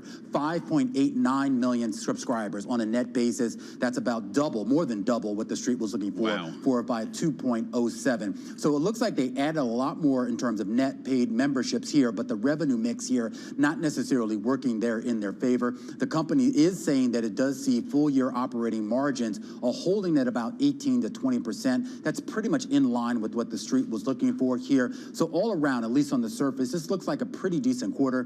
EPS numbers also coming in slightly above estimates for the second quarter at $3.29 versus a street estimate of $2.85. And guys, the estimate for their 3Q numbers going forward, $3.52. Well, the bar was high coming into this earnings report, right? You had the stock up about 40% over the past 6 months. And even though that subscriber addition, the streaming paid net change, was so much bigger than what analysts had anticipated, it's the revenue miss for this past quarter and for the third quarter that investors seem to be reacting to right now, down 3.7%. I'm guessing, Romain, that there's going to be a lot of questions about what the mix is going to look like in that subscriber addition, because it only began in May, the ad tier. So they have a while to work this out. All right, so let's get to another earnings. United Airlines coming out here after the closing bell. Second quarter adjusted EPS, it's a big beat, $5.03 versus an estimate of $3.99 a share. Also giving some outlook here, talking about fiscal year adjusted EPS of 11 to 12. It had seen 10 to 12. The estimate on the street is $9.80 a share. So you are seeing, no surprise, that stock up about almost 3% in the aftermarket. It's up about 44% this year, and expectations, Matt, were high because Delta really did well and was very optimistic about the second half. So United was going to be held to a high bar, and it looks like, at least initially here after the close, that it is definitely meeting that upbeat expectations. Second quarter revenue, passenger miles, 63.5 billion. That's a beat compared to 62.7 billion. We'll be looking to for international, because there's been a lot of traveling and they've been adding to those international flight offerings. And this is not a stretched valuation. This is a company with an estimated PE. So next year, earnings for the full year, 5.5. So very low compared to something like a Netflix, which with a forward PE of 42, or a Tesla with a forward PE of 85. Obviously airlines are a completely different segment, but something that isn't stretched at all and still has room to run even after a 46% gain year to date. Well, when we talk about that forecast and you talk about revenue going up, whatever's in double-digit percentages, low double-digit percentages to be sure, is that what investors are looking for this time around? They want to see that revenue growth, or are they more looking for margin expansion?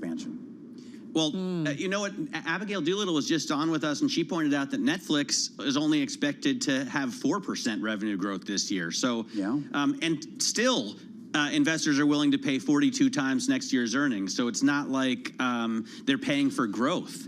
It's just FOMO.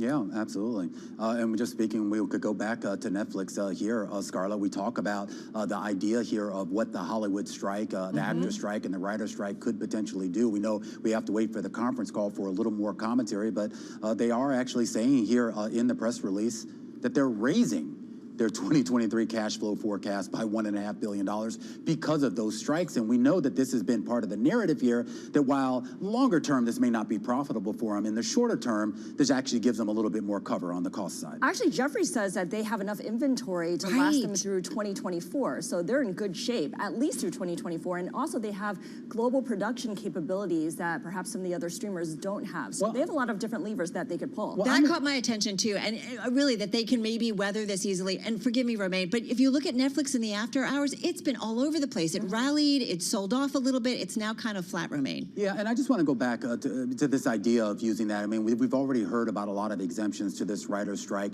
primarily because certain things are being filmed in other countries where the SAG-AFTRA union contracts don't necessarily apply. There are other exemptions as well for certain independent films, so it'll be interesting to see whether Netflix, and for that matter, its peers like Disney and some of the others out there, can also find some workarounds to get some of these productions Or they done. can just do more sports documentaries. I don't think any of those guys are in the SAG-AFTRA union. Are you volunteering yourself, Scarlett? I'm not a professional athlete. I don't qualify. No, but you have a sports show. Well, you know, sports adjacent programming. That's what they do. They don't do live sports content. They do sports adjacent. We're getting LVS. Oh, we're getting Tesla now. Oh, that's Tesla early. came out with second quarter earnings of 78 cents. And they came out with the adjusted EPS of 91 cents. The estimate was for 81 cents. So that's the line you want to look at for EPS. 91 cents versus 81 cents is a big beat. Look I think at margins. it's fair to say. Yeah, and margins is apparently what it's all about this quarter. So Tesla's second quarter gross margin 18.2%, missing the estimate slightly 18.8%, but I think still strong. Revenue at 24.9 billion. We were looking for 24.51 billion. So it looks like Tesla is going to meet or beat. Yeah.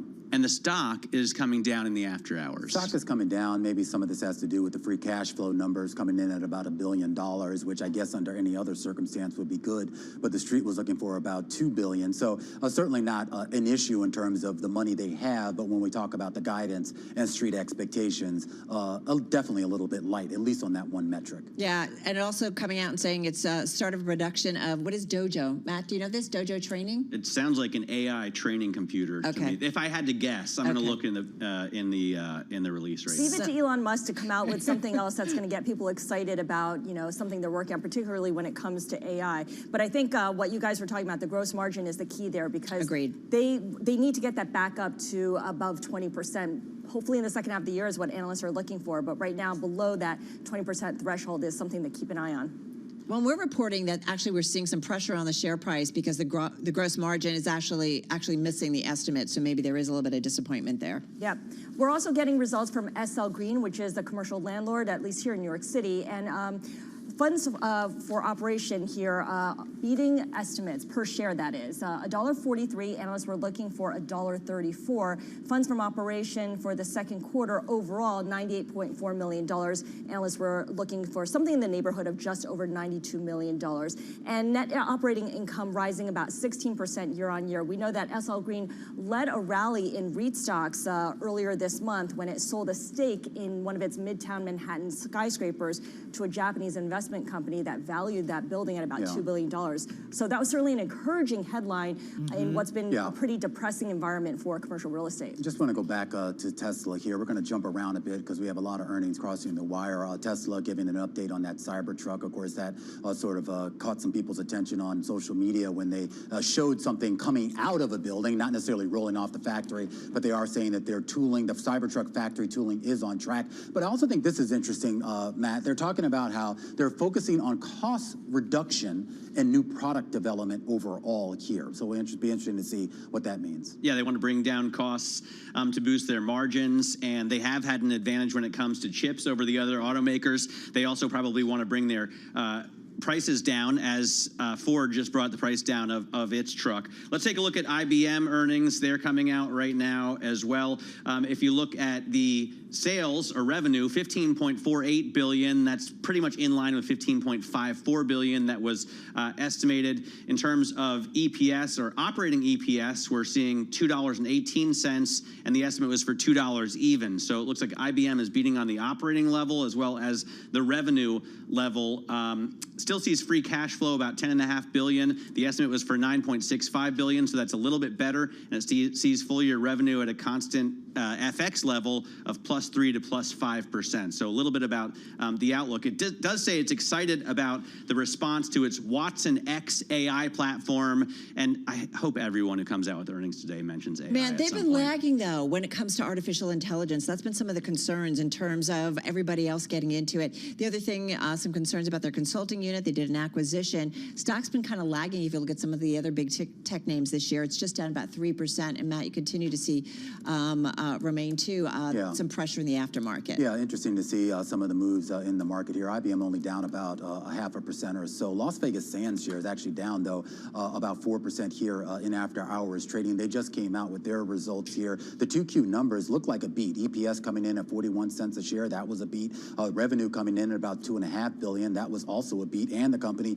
reinstating its dividend here. Nevertheless, it's not quite clear. They did not provide a forecast here, and maybe that's causing a little bit of agita here. But you can see those shares a little bit depressed here in after hours trading. All right, so we're seeing Las Vegas Sands down about 3%. You've got IBM on the move, a little bit lower in the aftermarket. Quick check on what we're seeing with Tesla. It too is moving in the aftermarket. It's been bouncing around. It's now up about 1.3%. So certainly some of the names that will continue to track in the aftermarket and into the Thursday trade. All right, guys, that's a wrap. A lot of earnings for everybody. We will see you again for Beyond the Bell and Countdown to the Close. Join us on Thursday.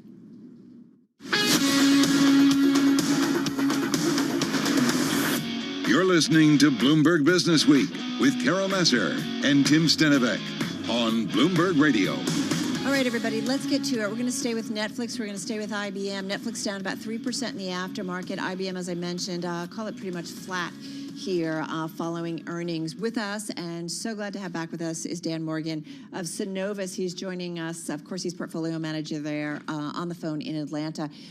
Dan, racing to get to you because we are seeing stocks moving. Let's start with Netflix. It's the big one. It's down about 3% here. What jumps out for you? We know, Carol, it's interesting because Netflix stock has made a huge move here going into this upcoming earnings report. I'm wondering if you're getting a little bit of sell on the news. It is up more than 60% this year. Yeah, a little bit. Just a little. But yeah, I mean, if we look at these numbers, I mean, I kind of had to take a step back on those second quarter streaming paid numbers, 5.89 million. That's huge. I mean, that's way above the consensus estimate. I had 1.8 million. I guess the street was looking for 2.07 million. And then that guidance going into the upcoming third quarter in terms of revenue, I think the street was at about 8.6, and they basically kind of guided, it looks like kind of within that range in terms of 8.5 to 8.67. So, you know, if we kind of look forward to the upcoming third quarter, it looks like they're going to pretty much come in line with what the street was looking for. So just based on these headline numbers, I'm extremely ecstatic with this second quarter streaming in terms of the number of subs. I mean, no one expected 5.89 million in the second quarter. Everybody was backloading into the third quarter where people were looking for about 4.7 million. So I don't know if that moves the template up a quarter, but that's a huge number. Is Netflix going to add even more in the next quarter? We thought that there wouldn't be as much of an effect on the crackdown of password sharing as there was. Does this elevate them in this current quarter as well? I think so, man. I mean, if you look at, you know, the consensus estimates for the upcoming quarter, that's when they were really going to start to bank in on some of these initiatives that they were working on. This was supposed to be somewhat of a muted quarter. So maybe we're a quarter ahead, or maybe we need to jump up our expectations for the third quarter in terms of subs, because this number is a huge number compared to what we were looking for in the second quarter. By the way, Dan, we heard from Jefferies, they're confident that Netflix has fantastic library or enough in its pipeline to weather the SAG-AFTRA strike. And I was talking to Sophie Lund-Yates this morning of Hargreaves Lansdowne. She said the same thing. She said they're in a much better position than all of the other streamers as far as content that they've already got, you know, in the can or lined up. How do you view it? No, you're right. That seems to be the consensus. They addressed that issue, that being Netflix management recently, and they said that their overall content is pretty much in place through 24, so they're in a much better position than some of the other broadcasters or streamers. So they seem to be better than most, although let's face reality, Carol, Matt, if this goes on for a prolonged period of time, let's say this thing lasts 3 to 6 months, you know, it's going to start to work into programming for the next season, and I don't think anybody's going to be immune. But it seems to be the consensus is that Netflix is immune up to this point, at least in the short end. Reading through Netflix's shareholder letter, in May we successfully launched paid sharing in 100-plus countries, representing more than 80% of our revenue base. So it sounds like they've really launched it, you know, reached everything. Is there anything more to squeeze out of this? Well, one of the ththings we're going to focus on, Carol, in terms of get a little bit more color, and they may not give us the information, is just how this basic with advertising service is coming along. I think people are thinking it's about 5 million subscribers, that it can continue to grow. You mentioned the international in terms of how they're expanding on that front. The idea is if you can get together these people at $6.99 a month that are seeing ads, and then you start to monetize that going forward, kind of like Facebook or some of these other companies that are great at monetizing subscriber bases. I think that's the direction that people are looking for, kind of for future growth out of Netflix, opposed to, as you guys all know, it's been spend lots of money, create a lot of content, put it out there, and just add a lot of subs and don't worry about it. That's similarly changed. In their forecast, they say we expect revenue growth will accelerate in the second half of 2023 as monetization grows from our most recent paid sharing launch, and we expand our initiatives across nearly all remaining countries, plus the continued steady growth in our ad-supported plan. They also talked a little bit earlier in this release about growing the enjoyment of our games and gaming. So that all kind of goes into the play. Are they worth the current or forward-looking PE of 42? I mean, how do you think about the valuation considering the run-up? What's the right metric here? You're right. And if you look at the multiple, it's low 40s times upcoming fiscal year 2023 earnings per share estimate about $11.28. Got to remember, Carol, Matt, this stock used to trade at 80, 90 times earnings. I think the 5-year average PE is about 74. But if we look at expected growth for 2023, it's only about 13 to 15%. Next year, they're expected to grow about 28%. So right now, the multiple seems a little bit rich when we look at future expectations for profit growth, but it seems very cheap compared to the 5-year average in terms of PE ratio that they've used to have. In terms of IBM, and its attempt to get in on this AI thing, and today we broke the news that Apple wants to as well. They've been kind of stagnant. What are their chances? Because Watson was like an original AI supercomputer, right? Was it really? I mean, I guess it was yes. AI. There's a lot of data, right? So, what do you think about the outlook for IBM, for Big Blue? Yeah, you're right. I mean, it's Watson X is the code name for the AI product that IBM has. And you're right. They were one of the first companies, like Meta, some of these other companies that really got in on the AI thing early. They were talking about it, and now it's kind of taken off. But, Carol, Matt, IBM just doesn't trade like an AI stock. No, it doesn't. In terms of multiple, it trades at 14 times earnings. And, yeah, they do have some things they're working on, and it probably most likely will be spearheaded through their consulting side of their business in terms of different products and things that they'll add on. But can we put them in the same category as an NVIDIA or Marvel or some of these other companies that are trading at monster multiples because everyone's so excited because they're actually seeing a material impact from AI, where IBM, it's probably going to be a year or two away before we actually see a direct impact from Watson X. Interesting. And the stock looks like it's unchanged or just slightly lower in the aftermarket. Dan, we got to run. Thank you. Dan Morgan over at Synovus Trust Company, walking us through Netflix and also IBM. Discover Financial just coming out. The stock, it looks like it's trading lower in the aftermarket. Financial second quarter net charge-offs, $924 million versus an estimate of $765.1 million. Deposits coming in a little bit stronger, higher, $98.99 billion versus an estimate of $97.19 billion. And the stock in the aftermarket, it is trading down almost 4%.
Connection lost.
Markets, headlines, and breaking news 24 hours a day at Bloomberg.com, on Bloomberg Television, and the Bloomberg Business app. This is a Bloomberg Business Flash.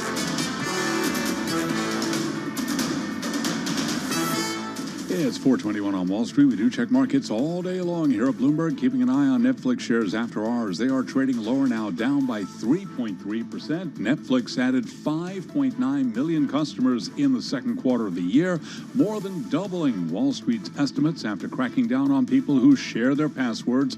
Dan Morgan is a senior portfolio manager at Synovus Trust. He was a guest moments ago right here on Bloomberg Business Week. I'm extremely ecstatic with this second quarter streaming in terms of the number of subs. I mean, no one expected 5.89 million in the second quarter. Everybody was backloading into the third quarter where people were looking for about 4.7 million. So I don't know if that moves the template up a quarter, but that's a huge number. And also after hours, we did hear from Tesla. Second quarter adjusted EPS, 91 cents. Estimates there were for 81 cents. Revenue, $24.93 billion.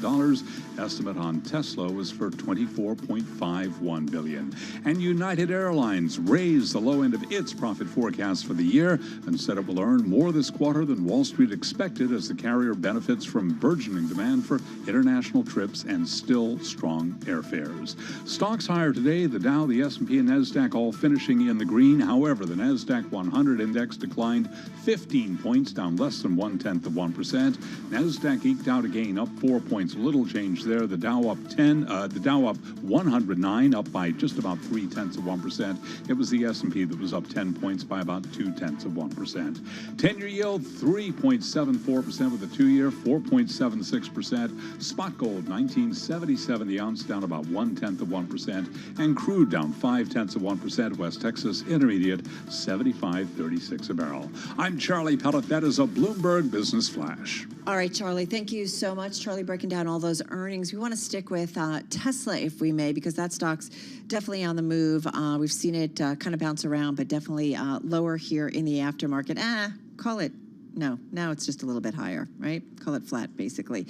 All right, so let's get to the earnings, and let's talk about... It's done pretty well this year. Yeah, it has done really well. Year to date, up 136%. Not too shabby, right? Not bad. All right, so let's see what David Traynor has to say. He's founder and CEO of the investment research firm New Constructs. He's with us on Zoom from Nashville, Tennessee. Hey, nice to have you back with us. David, what jumps out for you when it comes to Tesla, their report and their outlook? I think that the numbers, while beating the street, which is always pretty smart about making sure that hurdle is low enough to make a beat feasible, are still nowhere in the arena of where Tesla has to be to justify its valuation. We're still seeing a but that's been the case forever, for a decade with Tesla, right? If you had that attitude for the last decade, you haven't made any money on this stock. That's right. And I think except for a few periods where it has come down, look, it's the question is, when will a lot of these stocks come back to earth? I don't think it's just Tesla. I mean, I think Carvana is a bona fide meme stock now, right? I mean, so Yeah, I mean, the valuation remains, in our opinion, quite ridiculous and disconnected from fundamentals.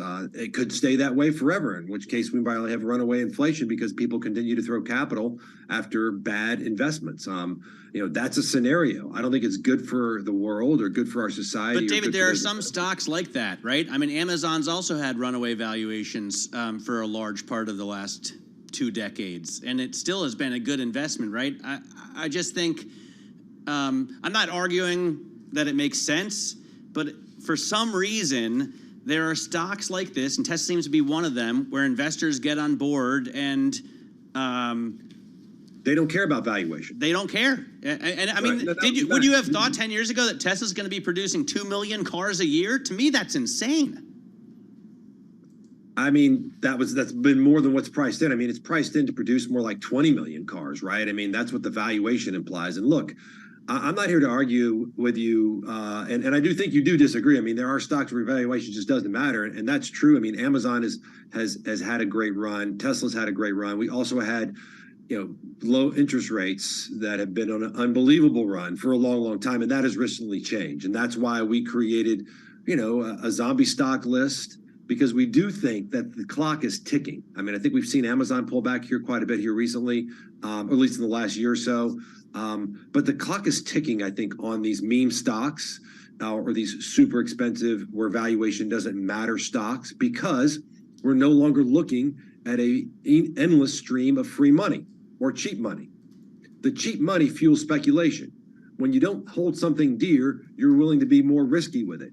And risk is coming back because the markets are having to deal with a tighter monetary and eventually fiscal environment. And I want to be clear, it's not just been the monetary environment, it's been the fiscal environment. The government has been pouring money directly into people's pockets, and the Fed has been pouring money directly really into businesses' pockets by making the cost of borrowing so cheap. We've seen a paradigm shift in that here recently. A few months ago, it put some banks out of business, and the Fed said, oh, we got to slow down a little bit. But they have not changed the long-term trajectory of rates and monetary policy. That signals the death knell to these companies that effectively burn tons of cash and have to keep borrowing to keep the business alive. Well, the monetary side does, but the fiscal side, David, to your point, has only been a tailwind for Tesla, right? They're basically giving people $7,500 to buy a Model 3 or a Model Y, and Tesla has pretty smartly lowered prices to be able to grab that money. And they have to, right? Because there's so much competition. And I think that's really where the argument changes, right? The law of competition means that whatever margins Tesla is able to achieve now are probably not sustainable. And we're seeing their market share decline precipitously, China and in Europe. We think the same will happen in the US. And this is ultimately an industrial manufacturing business. It's not going to have the kind of margins that Tesla has now. And certainly not the kind of return on invested capital. We're talking about a stock price that's implying returns on invested capital upward of 70, 80% for Tesla, right? That's just not going to happen, right? And so this is a business that's gotten a lot of hype. Look, the green energy transition, we've seen a lot of money flow into ESG that was not been proving to be a bad investment, solar panel companies, et cetera. And so, yeah, my perspective is that this is a stock that's going to come back to earth in a world where the price of money is coming back to earth. And, there are many other stocks and investments out there that we regularly recommend that we think are way better investments, way better value, way more profitable as well. So I just want to mention on our Tesla blog, companies saying that growth in vehicle deliveries, lower raw material costs, and those investment credits or vehicle credits, and the growth in energy and services businesses have helped soften the blow, I guess, when it comes to margins and overall results. So Tesla, David, what do you think is a much more realistic valuation and price for then this name? We're thinking mid-20s. Right. And when we use our reverse discounted cash flow model to plot out like what the implied cash flows are, even for a $26, $28 stock price, it's still a really, really, really aggressive growth and profitability improvement to achieve that.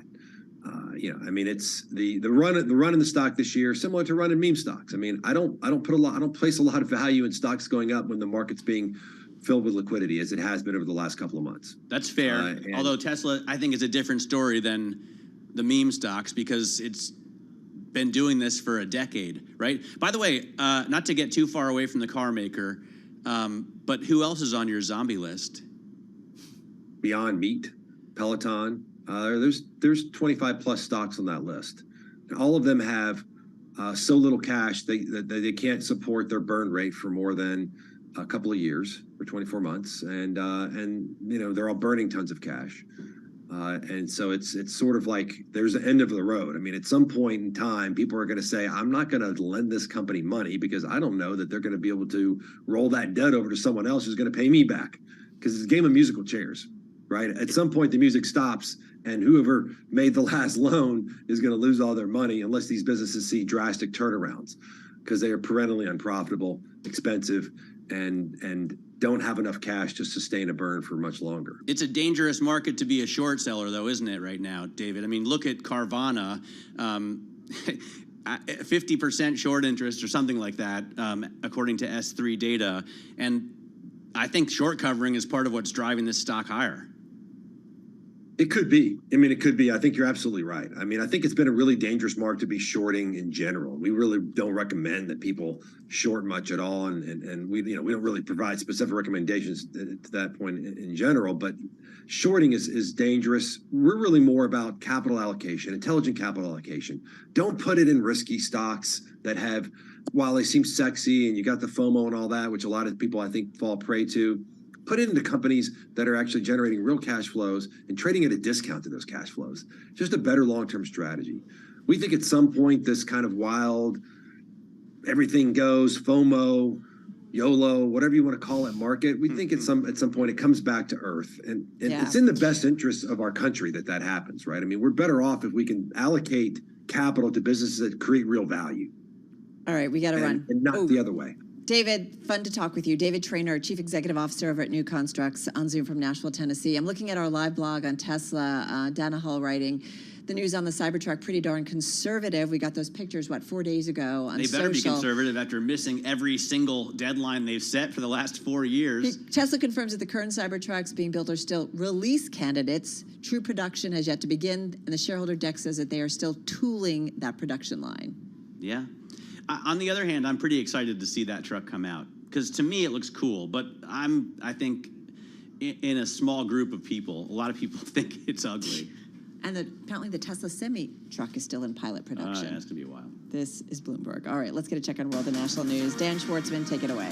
Thanks, Carol and Matt. Federal Judge Alvin Hellerstein denying former President Trump's request to move his Manhattan criminal case from state to federal court. Trump's attorneys had argued that the case should be federal as it related to his conduct while president. Judge Hellerstein, though, says that the attorneys had failed to show how alleged hush money payments to porn star Stormy Daniels had anything to do with the office of the presidency. President Biden has been leaning into Bidenomics for his re-election campaign. So far, it's not fully convincing to the public. Details from Bloomberg's Nathan Hager.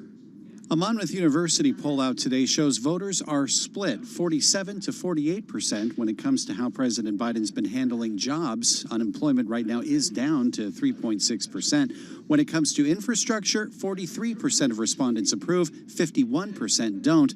And when it comes to inflation, just 34% of respondents to this poll say the president is doing a good job. The latest consumer price index for the month of June is down to 3%. In Washington, I'm Nathan Hager, Bloomberg Radio. Thanks, Nathan. Investigators expanding the probe into suspected Gilgo Beach serial killer Rex Heuermann to include South Carolina and Las Vegas, where the 59-year-old has owned property. Police in Vegas say they are sifting through unsolved cases to see if there may be any signs Heuermann may have been involved. Stanford University President Mark Tessier-Lavan is resigning effective August 31st. An investigation by the school's Board of Trustees had found, quote, manipulation of research data in some research papers Tessier-Lavan authored. The report says that while they don't believe he engaged in any fraud himself, 5 of 12 scientific papers had manipulated data. European Studies professor Richard Saller will be taking over on an interim basis starting September 1st. Global news 24 hours a day, powered by more than 2,700 journalists and analysts in over 120 countries. I'm Dan Schwartzman, and this is Bloomberg.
markets, headlines, and breaking news 24 hours a day at Bloomberg.com, on Bloomberg Television, and the Bloomberg Business app. This is a Bloomberg Business Flash. It's 4:40 on Wall Street. We do check markets all day long here at Bloomberg, keeping an eye on Tesla shares after hours. Little change, higher by about 0.5%. Tesla's profitability did shrink in the second quarter, showing the electric vehicle maker's industry-leading margins are being squeezed by months of price cuts. David Traynor is the CEO of New Constructs. He was interviewed moments ago here on Bloomberg Business Week. I think that the numbers, while beating the street, which is always pretty smart about making sure that hurdle is low enough to make a beat feasible, are still nowhere in the arena of where Tesla has to be to justify its valuation. And you can hear more of that conversation on the Bloomberg Business Week podcast. You can download it wherever you get your podcasts. Netflix added 5.9 million customers in the second quarter of the year, more than doubling Wall Street estimates after cracking down on people who share their passwords. But as we watch Netflix after hours, the stock is now lower by just about 5%. An update for the Dow, the S&P and NASDAQ stocks rose as investors cheered cooling inflation in the UK and looked ahead to the kickoff in those technology earnings. Again, after hours, we do have Netflix shares trading lower. S&P today up 11, a gain of 0.2%. The Dow up 109, up 0.3. NASDAQ higher by 4, little change there, up by less than 0.1%. 10-year yield 3.74%, with a 2-year yielding 4.76%. Spot gold lower, little changed at $19.77 the ounce. West Texas Intermediate crude down 0.5%, 75.36 a barrel. I'm Charlie Pellet. That is a Bloomberg Business Flash. All right, Charlie, thank you so much. Big day for earnings. Charlie covering all of it. You can head to Bloomberg.com if you missed any of them or want some of our full right-throughs, whether it's Netflix, Tesla, IBM, so many more. Right now, though, we are, I don't know if you guys noticed. Matt, did you notice we're 1 week away from the next FOMC decision today? I did notice that, yes, because I won't be at work on that day. Oh, you miss? I love Fed days. I mean, I love Fed days, too, but I just have previous engagement. Oh, well, excuse us. Well, anyway, all of us will be focused on it, including the small business community, which is, as we know, such a great indicator of the health of the U.S. economy. So we've got a great guest to talk about that. Ben Walters, CEO of Chase Business Banking. He joins us here in our Bloomberg Interactive Brokers studio. How are you? I'm great. How are you? Good afternoon. Good afternoon. Good to have you here with us. A lot going on, as it feels like every day is. Really dense. Tell us a little bit about the survey you guys did when it comes to small business. Sure. We survey our clients every single month. It's important for us, right? This is the real economy. This isn't markets going up and down. This isn't what the latest trade is on Wall Street. This is what our actual clients on Main Street in America doing. And we've got 4 million of them who bank with us. So we survey 500 of them every month. We take a statistical representative sample and we say, hey, what's going out there on Main Street in the real economy? And what they're telling us actually is that they're feeling your little beige book, huh? Yeah, that's right. And what they're telling us is that they're feeling a bit better about the world than they were over the last 6 months. And we've seen that now over there are lots of surveys out there that cover small business, and we're starting to see a trend converge across those surveys, which is great news. That's great news for everyone, and it increases the likelihood, I think, that a soft landing is possible. Doesn't mean things can't go wrong. There's still lots of stuff out there, but I think people are finding that despite the inflationary challenges and hiring challenges that they've had, particularly over the last couple of years, that the outlook is still good. 3/4 of them expect their business to continue to thrive in the next year. More than 80% in the next year from now. So you're talking in the next year, midpoint of next year. That's right. More than 80% of them expect their revenues to grow. That's good news. That's very good. And they're still dealing, though, with these kind of post-pandemic problems, right? They're still worried about inflation. They're still having trouble finding labor. And they're still dealing with supply chain issues. Is that right? Are those the 3 major kind of problems? Those are still the issues. They have all sort of ebbed in their own way, but they're still out there. If I take each in turn, inflation, again, 70% of them expect to raise prices next year. Although when we talk to them anecdotally, they do expect to raise them by less. So they don't expect those double digits to keep going through. What's up with that? Well, look, remember, a big part of inflation is about expectations. Yeah. So if you expect your costs to go up, you're going to put your prices up. And that's a big part of what the Fed is fighting, is a classic wage price spiral, right? Like, prices go up, so employees demand more money, and then employers expect to have to pay more for labor, so they raise their prices. But is it just wages that are going up that's causing small business? Why they're raising prices? Help me out here. Or is it a little bit Wages are certainly a core piece of it, and I'll talk about that in a second. Part of it is just core commodities and what's happened around the world. I mean, the war in Ukraine certainly hasn't helped. That's pushed up commodity prices. All the liquidity that was pumped into the economy, more money chasing the same amount of goods. That means higher prices for everyone. That's still working its way through the economy. Right.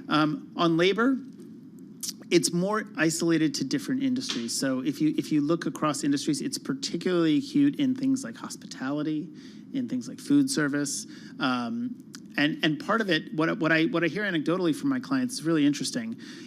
You hear a lot in the news about illegal immigration. That's a big thing in the news, obviously, lately, and people coming across the border. What you don't hear as much about is what's happened to the numbers in legal immigration, which is down significantly. And that used to be a big supply of labor, particularly for temporary work. Think about summer work. Go down, we're here in New York City. Go down to any of the resorts near here and ask them how they're doing finding people. They used to hire kids from Europe who would come over. They're not here this year. They weren't here last year. So there are things like that. Well, and there's a massive backlog. If you go down to Customs and Immigration, of legal immigrants who just can't get through the system. That's right. I think more than 1.7 million people, last time I looked a few months ago, are still sitting here waiting for work visas, waiting for green cards, waiting for, Trump sort of stopped that from working, and the Biden administration hasn't gotten it going again yet. That's right. Hasn't. And so think about it. That's a lot of people that could fill a lot of jobs that aren't coming. So we do hear that. And then there's still some supply chain issues that are working. Most of that has resolved. We hear a lot less of that than we did. It's still there, but it's at still a much there, less. right? Stellantis came out yesterday, I think, and said they expect chips to be difficult to get into next year still. That's right. But that's the difference. It's isolated to a few specific areas. So, for example, if you look at the cost of bringing a container from Asia to the U.S., it's completely back down to the level it was pre-COVID. So you can get stuff around, but there's just certain stuff you can't get. So can I ask you, because you're the CEO of Chase Business Banking, so what are you seeing in terms of lending demand and lending activity? It is still depressed from where it was pre-pandemic. So if you look at demand, and there's a couple of causes of that. One is, the federal government pumped about $1 trillion into the small business landscape between PPP and EIDL and the other programs they had. Well, some needed it. Some probably less so. People don't need to borrow. That's right. So people don't need to borrow. If you guys were the biggest PPP lender. We were, and look, it saved a lot of businesses. So did it throw us some excess liquidity out there? It did, but it also saved a lot of businesses from falling over the cliff. So I'm grateful we had it. But that means, except for the smallest businesses, most businesses still have cash buffers in excess of where they were, so they're not borrowing. So that's hitting demand for credit. And then the other thing is obviously interest rates, which is again part of what the Fed's trying to do. So that's intentional. But if you were thinking about buying your building and it was at 4% and now you got to pay 6%, that's tougher. Ben, what's your typical small business that you guys work with? No such thing. I wish I could tell you Seriously? that. Seriously, because we bank 4 million of them, and they cover just about. I mean, if it's legal, we'll bank you. Okay. So we cover just about every industry out there. So mom and pop versus. Generally, we cover up to about 20 million in revenue. Okay. After which you'll still be at J.P. Morgan Chase. You'll just be with the commercial bank because you're a larger business with more complex, bespoke needs. Yeah. But I mean, everything from a lawyer to a manufacturer to a tech company to a cleaning service. There's basically not a small business you can name. That's why we love our survey so much, because it really covers the gamut of what small businesses do across America. But they're optimistic and in a good place financially, not maxed out here, right? Or not delinquent. That's right. They're not. We still see delinquency rates that are at or below where we were pre-pandemic. And the good news, like we tell our clients, it's one of the things that we at J.P. Morgan Chase try to do is, and we say this very publicly, we lend through the cycle. So when things were looking all rosy and great, we didn't sort of open up and lend to everybody in a way we wouldn't. And equally, when things get tougher, we still lend. That's certainly not true of every bank out there. It's true of a lot of banks, though. So for people with good credit, with good quality, with good business plans, with good cash flow coverage, there's still credit to be had. How many are new? How many of who do borrow are new? Started a new business and needed money and just got about 25 seconds. Very few. I mean, that is really not the way I tell people all the time. debt is not the way to start a business. It's not really that's equity. And there are markets for that. There are ways to raise equity money. Sometimes people do it on their credit card, on their personal credit, and that's okay. Bootstrapping. It's bootstrapping. But business credit is really designed for businesses who have been in business for 2 years or more and have cash flow. All right, gonna leave it there. Thank you so much. Very cool. Very Great cool to get your vantage perspective. point. Yeah. Ben Walter, Chief Executive Officer of Chase Business Banking, joining us here in our Bloomberg Interactive Broker Studio. Carol Master, along with Matthew Miller, you are listening and watching Bloomberg Business Week on Bloomberg Radio.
company news headlines on Bloomberg Radio.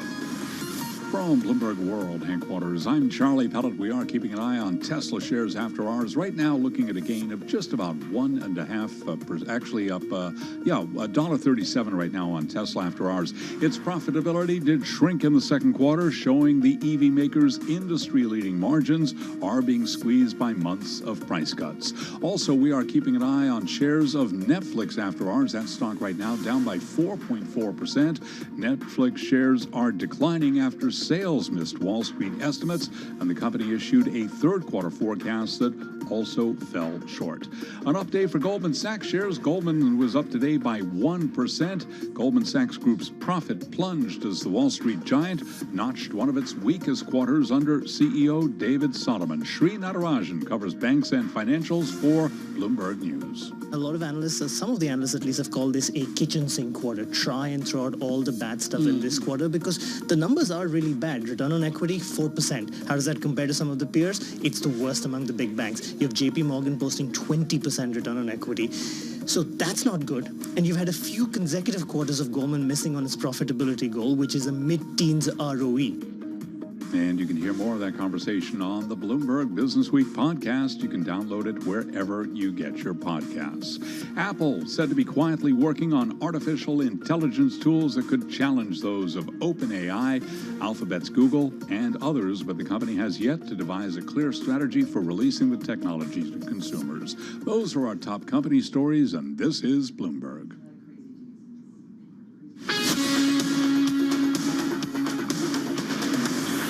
You're listening to Bloomberg Business Week with Carol Messer and Tim Stenivek on Bloomberg Radio. All right, everybody, you are listening and watching Bloomberg Business Week. Carol Massar along with Matthew Miller. Are you connected over there, baby? I just went upstairs because there's an event for the interns. Did you know that? And there's all kinds of food, chips and dips. They have special sodas and Chips and music. dips. I'm out of here. Wait, can't go anywhere because we got to do world and national news. Dan Schwartzman's in our studio. Hey, Dan. We can go get food, frankly. I just had a box of candy, and I am flying high. But Carol and Matt, a lot going on, as you've been hearing on Bloomberg Radio. Hasn't been a good day for former President Trump. Federal Judge Alvin Hellerstein denying his request to move his Manhattan criminal case from state to federal court. Trump's attorneys had argued that the case should be federal as it related to his conduct while president. But Judge Hellerstein, though, says the attorneys had failed to show how alleged hush money payments to porn star Stormy Daniels had anything to do with the office of the presidency. Trump also had his request denied by a federal judge for a new trial in the defamation and battery case brought by author E. Jean Carroll, who won a $5 million judgment against him. Judge Lewis Kaplan says the jury's verdict was not a miscarriage of justice. Meanwhile, Trump could have 6 cases running against him, his family, and his businesses. Will any of it stop him from running for president? Brown University political scientist Wendy Schiller just doesn't think so. The information about the potential charges doesn't say to me anything about sedition or treason. And those are the things that would keep Donald Trump from being president of the United States. Other charges might actually put him in jail, but we don't really know if that means that he can't actually also serve as president of the United States from jail. Brown University's Wendy Schiller was on Bloomberg Surveillance. More details emerging as to the U.S. soldier who apparently willfully crossed into North Korea yesterday while on a tour of the DMZ. 23-year-old Private Second-Class Travis King, he's a cavalry scout in the Army since January of 2021, finished a 47-day stint in a South Korean detention facility after being in an altercation with locals in Seoul last September. Global news 24 hours a day, powered by more than 2,700 journalists and analysts in over 120 countries. I'm Dan Schwartzman, and this is Bloomberg. Carol and Matt, back to you guys. Yeah, that's not working out for that soldier, is it? No, not at all. It's like, well, who knows what he wanted to do, you know? Alrighty. Can we talk about the FBI raiding? This is like our second most read story on the Bloomberg, about the FBI raiding the Park Avenue wine retailer Sherry Lehman. Oh, I have purchased many bottles of spirits in that place. Did you notice that they had shut down at Park and 59th, I did notice. Right? Yeah, right on 59th Street. I was like, I just had realized that. Well, apparently they're subject of a criminal investigation with the Justice Department. We know that. They're facing lawsuits from customers for alleged failure to deliver prepaid wine, delinquent on $2.8 million in taxes. I mean, Dad just talked about all of this, but I mean, they're like a staple of New York City. I've bought wine from them. Yeah. I've got gifts from them. I usually buy bourbon over there. You buy bourbon, huh? But no more. No. So. Yeah. I don't know. Dun. All right, you want to talk subways, which you probably never go on?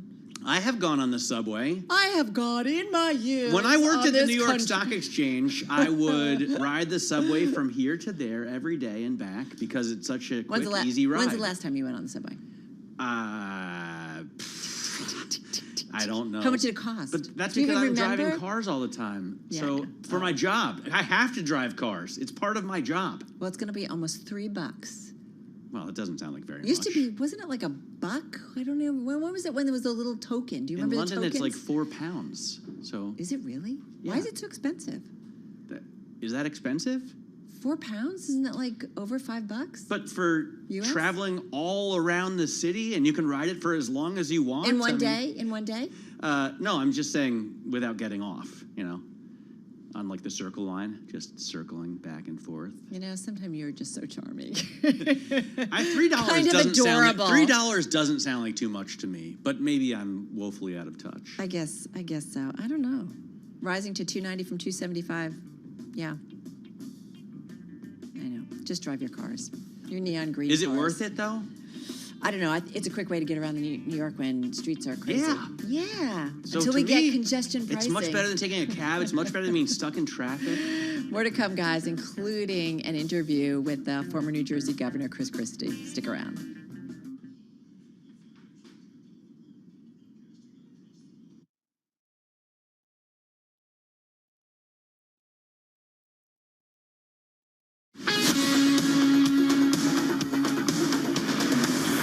You're listening to Bloomberg Business Week with Carol Messer and Tim Stenevec on Bloomberg Radio. Hi, everyone. Bloomberg Business Week continuing on this Wednesday. Carol Messer along with Matthew Miller. Coming up this hour, a new book on the war that came to us. We'll get to that in just a moment. We're also going to head over to our Balance of Power team because they've got live Chris Christie, the former New Jersey governor, running for that Republican presidential nomination. Busy day in politics. A House committee is hearing testimony from two whistleblowers over the Hunter Biden investigation. This comes after a weekend when Florida Governor Ron DeSantis shook up his campaign after a poor initial showing, and after we learned yesterday that former President Trump is facing a potential third criminal indictment. We have a lot to cover this hour. I want to get right to it today with our top guest. Joining us here at the table is the former governor of New Jersey and Republican presidential hopeful Chris Christie. Governor, thank you so much for joining us at the table. Joe, Anne-Marie, thanks for having me. We're going to actually cover some ground. We hope to talk policy with you, which I know is not always something that you're used to. But I want to just begin with the broad scope here of this campaign and your campaign specifically. You've gone out of your way to make it clear that you're the guy who's going to go after Donald Trump. You've been punching him in the nose rhetorically for several weeks here. You're saying things that other candidates simply will not say about the front runner. But how about you? How do you solidify your brand as something more than just anti-Trump? Well, it isn't. It's about two things. It's first about the truth. The truth matters. And Republican primary voters deserve the truth. They haven't gotten it from Joe Biden as president, and they haven't gotten it from Donald Trump either. And so part of it is just about telling the truth. So you'll see today, whatever issues you ask me about, I'm going to just hit it right between the eyes and let you know what I think. Secondly, it's about delivering on issues that our voters care about. So the fact is that they care deeply about Obamacare. And Donald Trump promised them he'd repeal and replace it. He had a Republican Congress. He didn't do it. They care deeply about immigration. He said that he was going to build a big, beautiful wall, you remember, on the whole border of Mexico. Well, he built 47 miles of wall in 4 years, 47 miles. At that rate, guys, he would need 110 years as president to be able to finish the wall. He didn't get it done. He said he was going to balance the budget, as you all know, here at Bloomberg. He added $6 trillion to the national debt in 4 years. So what we want to be is the person who delivers on that. And I will tell you this, the last time we were in a situation like this in our country was in the late 70s. High inflation, energy crisis, disrespect around the world. Jimmy Carter was the president as opposed to Joe Biden. Biden said Carter's his favorite president. And what did we do as Republicans? We nominated and then elected a conservative governor from a blue state who knew how to get things done. That was Ronald Reagan. I'm the conservative governor from the blue state now who knows how to get things done. That's the brand. That's what we're going to be talking about in this campaign, about getting results for the American people and telling them the truth. The issue, of course, at the moment is that the former president is leading in all these polls, but he has all of these indictments surrounding him. You've been on both sides of a federal investigation. You, of course, were a prosecutor. Yep. You went after corruption. You were also not charged, but you were under the investigation for Bridgegate. Yep. Out of all of these, criminal, defamation, what do you think is the most damaging to Trump? Well, certainly so far, the worst is the classified documents situation, not only because he had our nation's secrets hanging out at Mar-a-Lago and at his Bedminster Golf Club. Think about the risk that puts our men and women in uniform and our intelligence officers at as they try to do these things, difficult things around the world, defending and advocating for America. And he just has these secrets laying out there for anybody to see.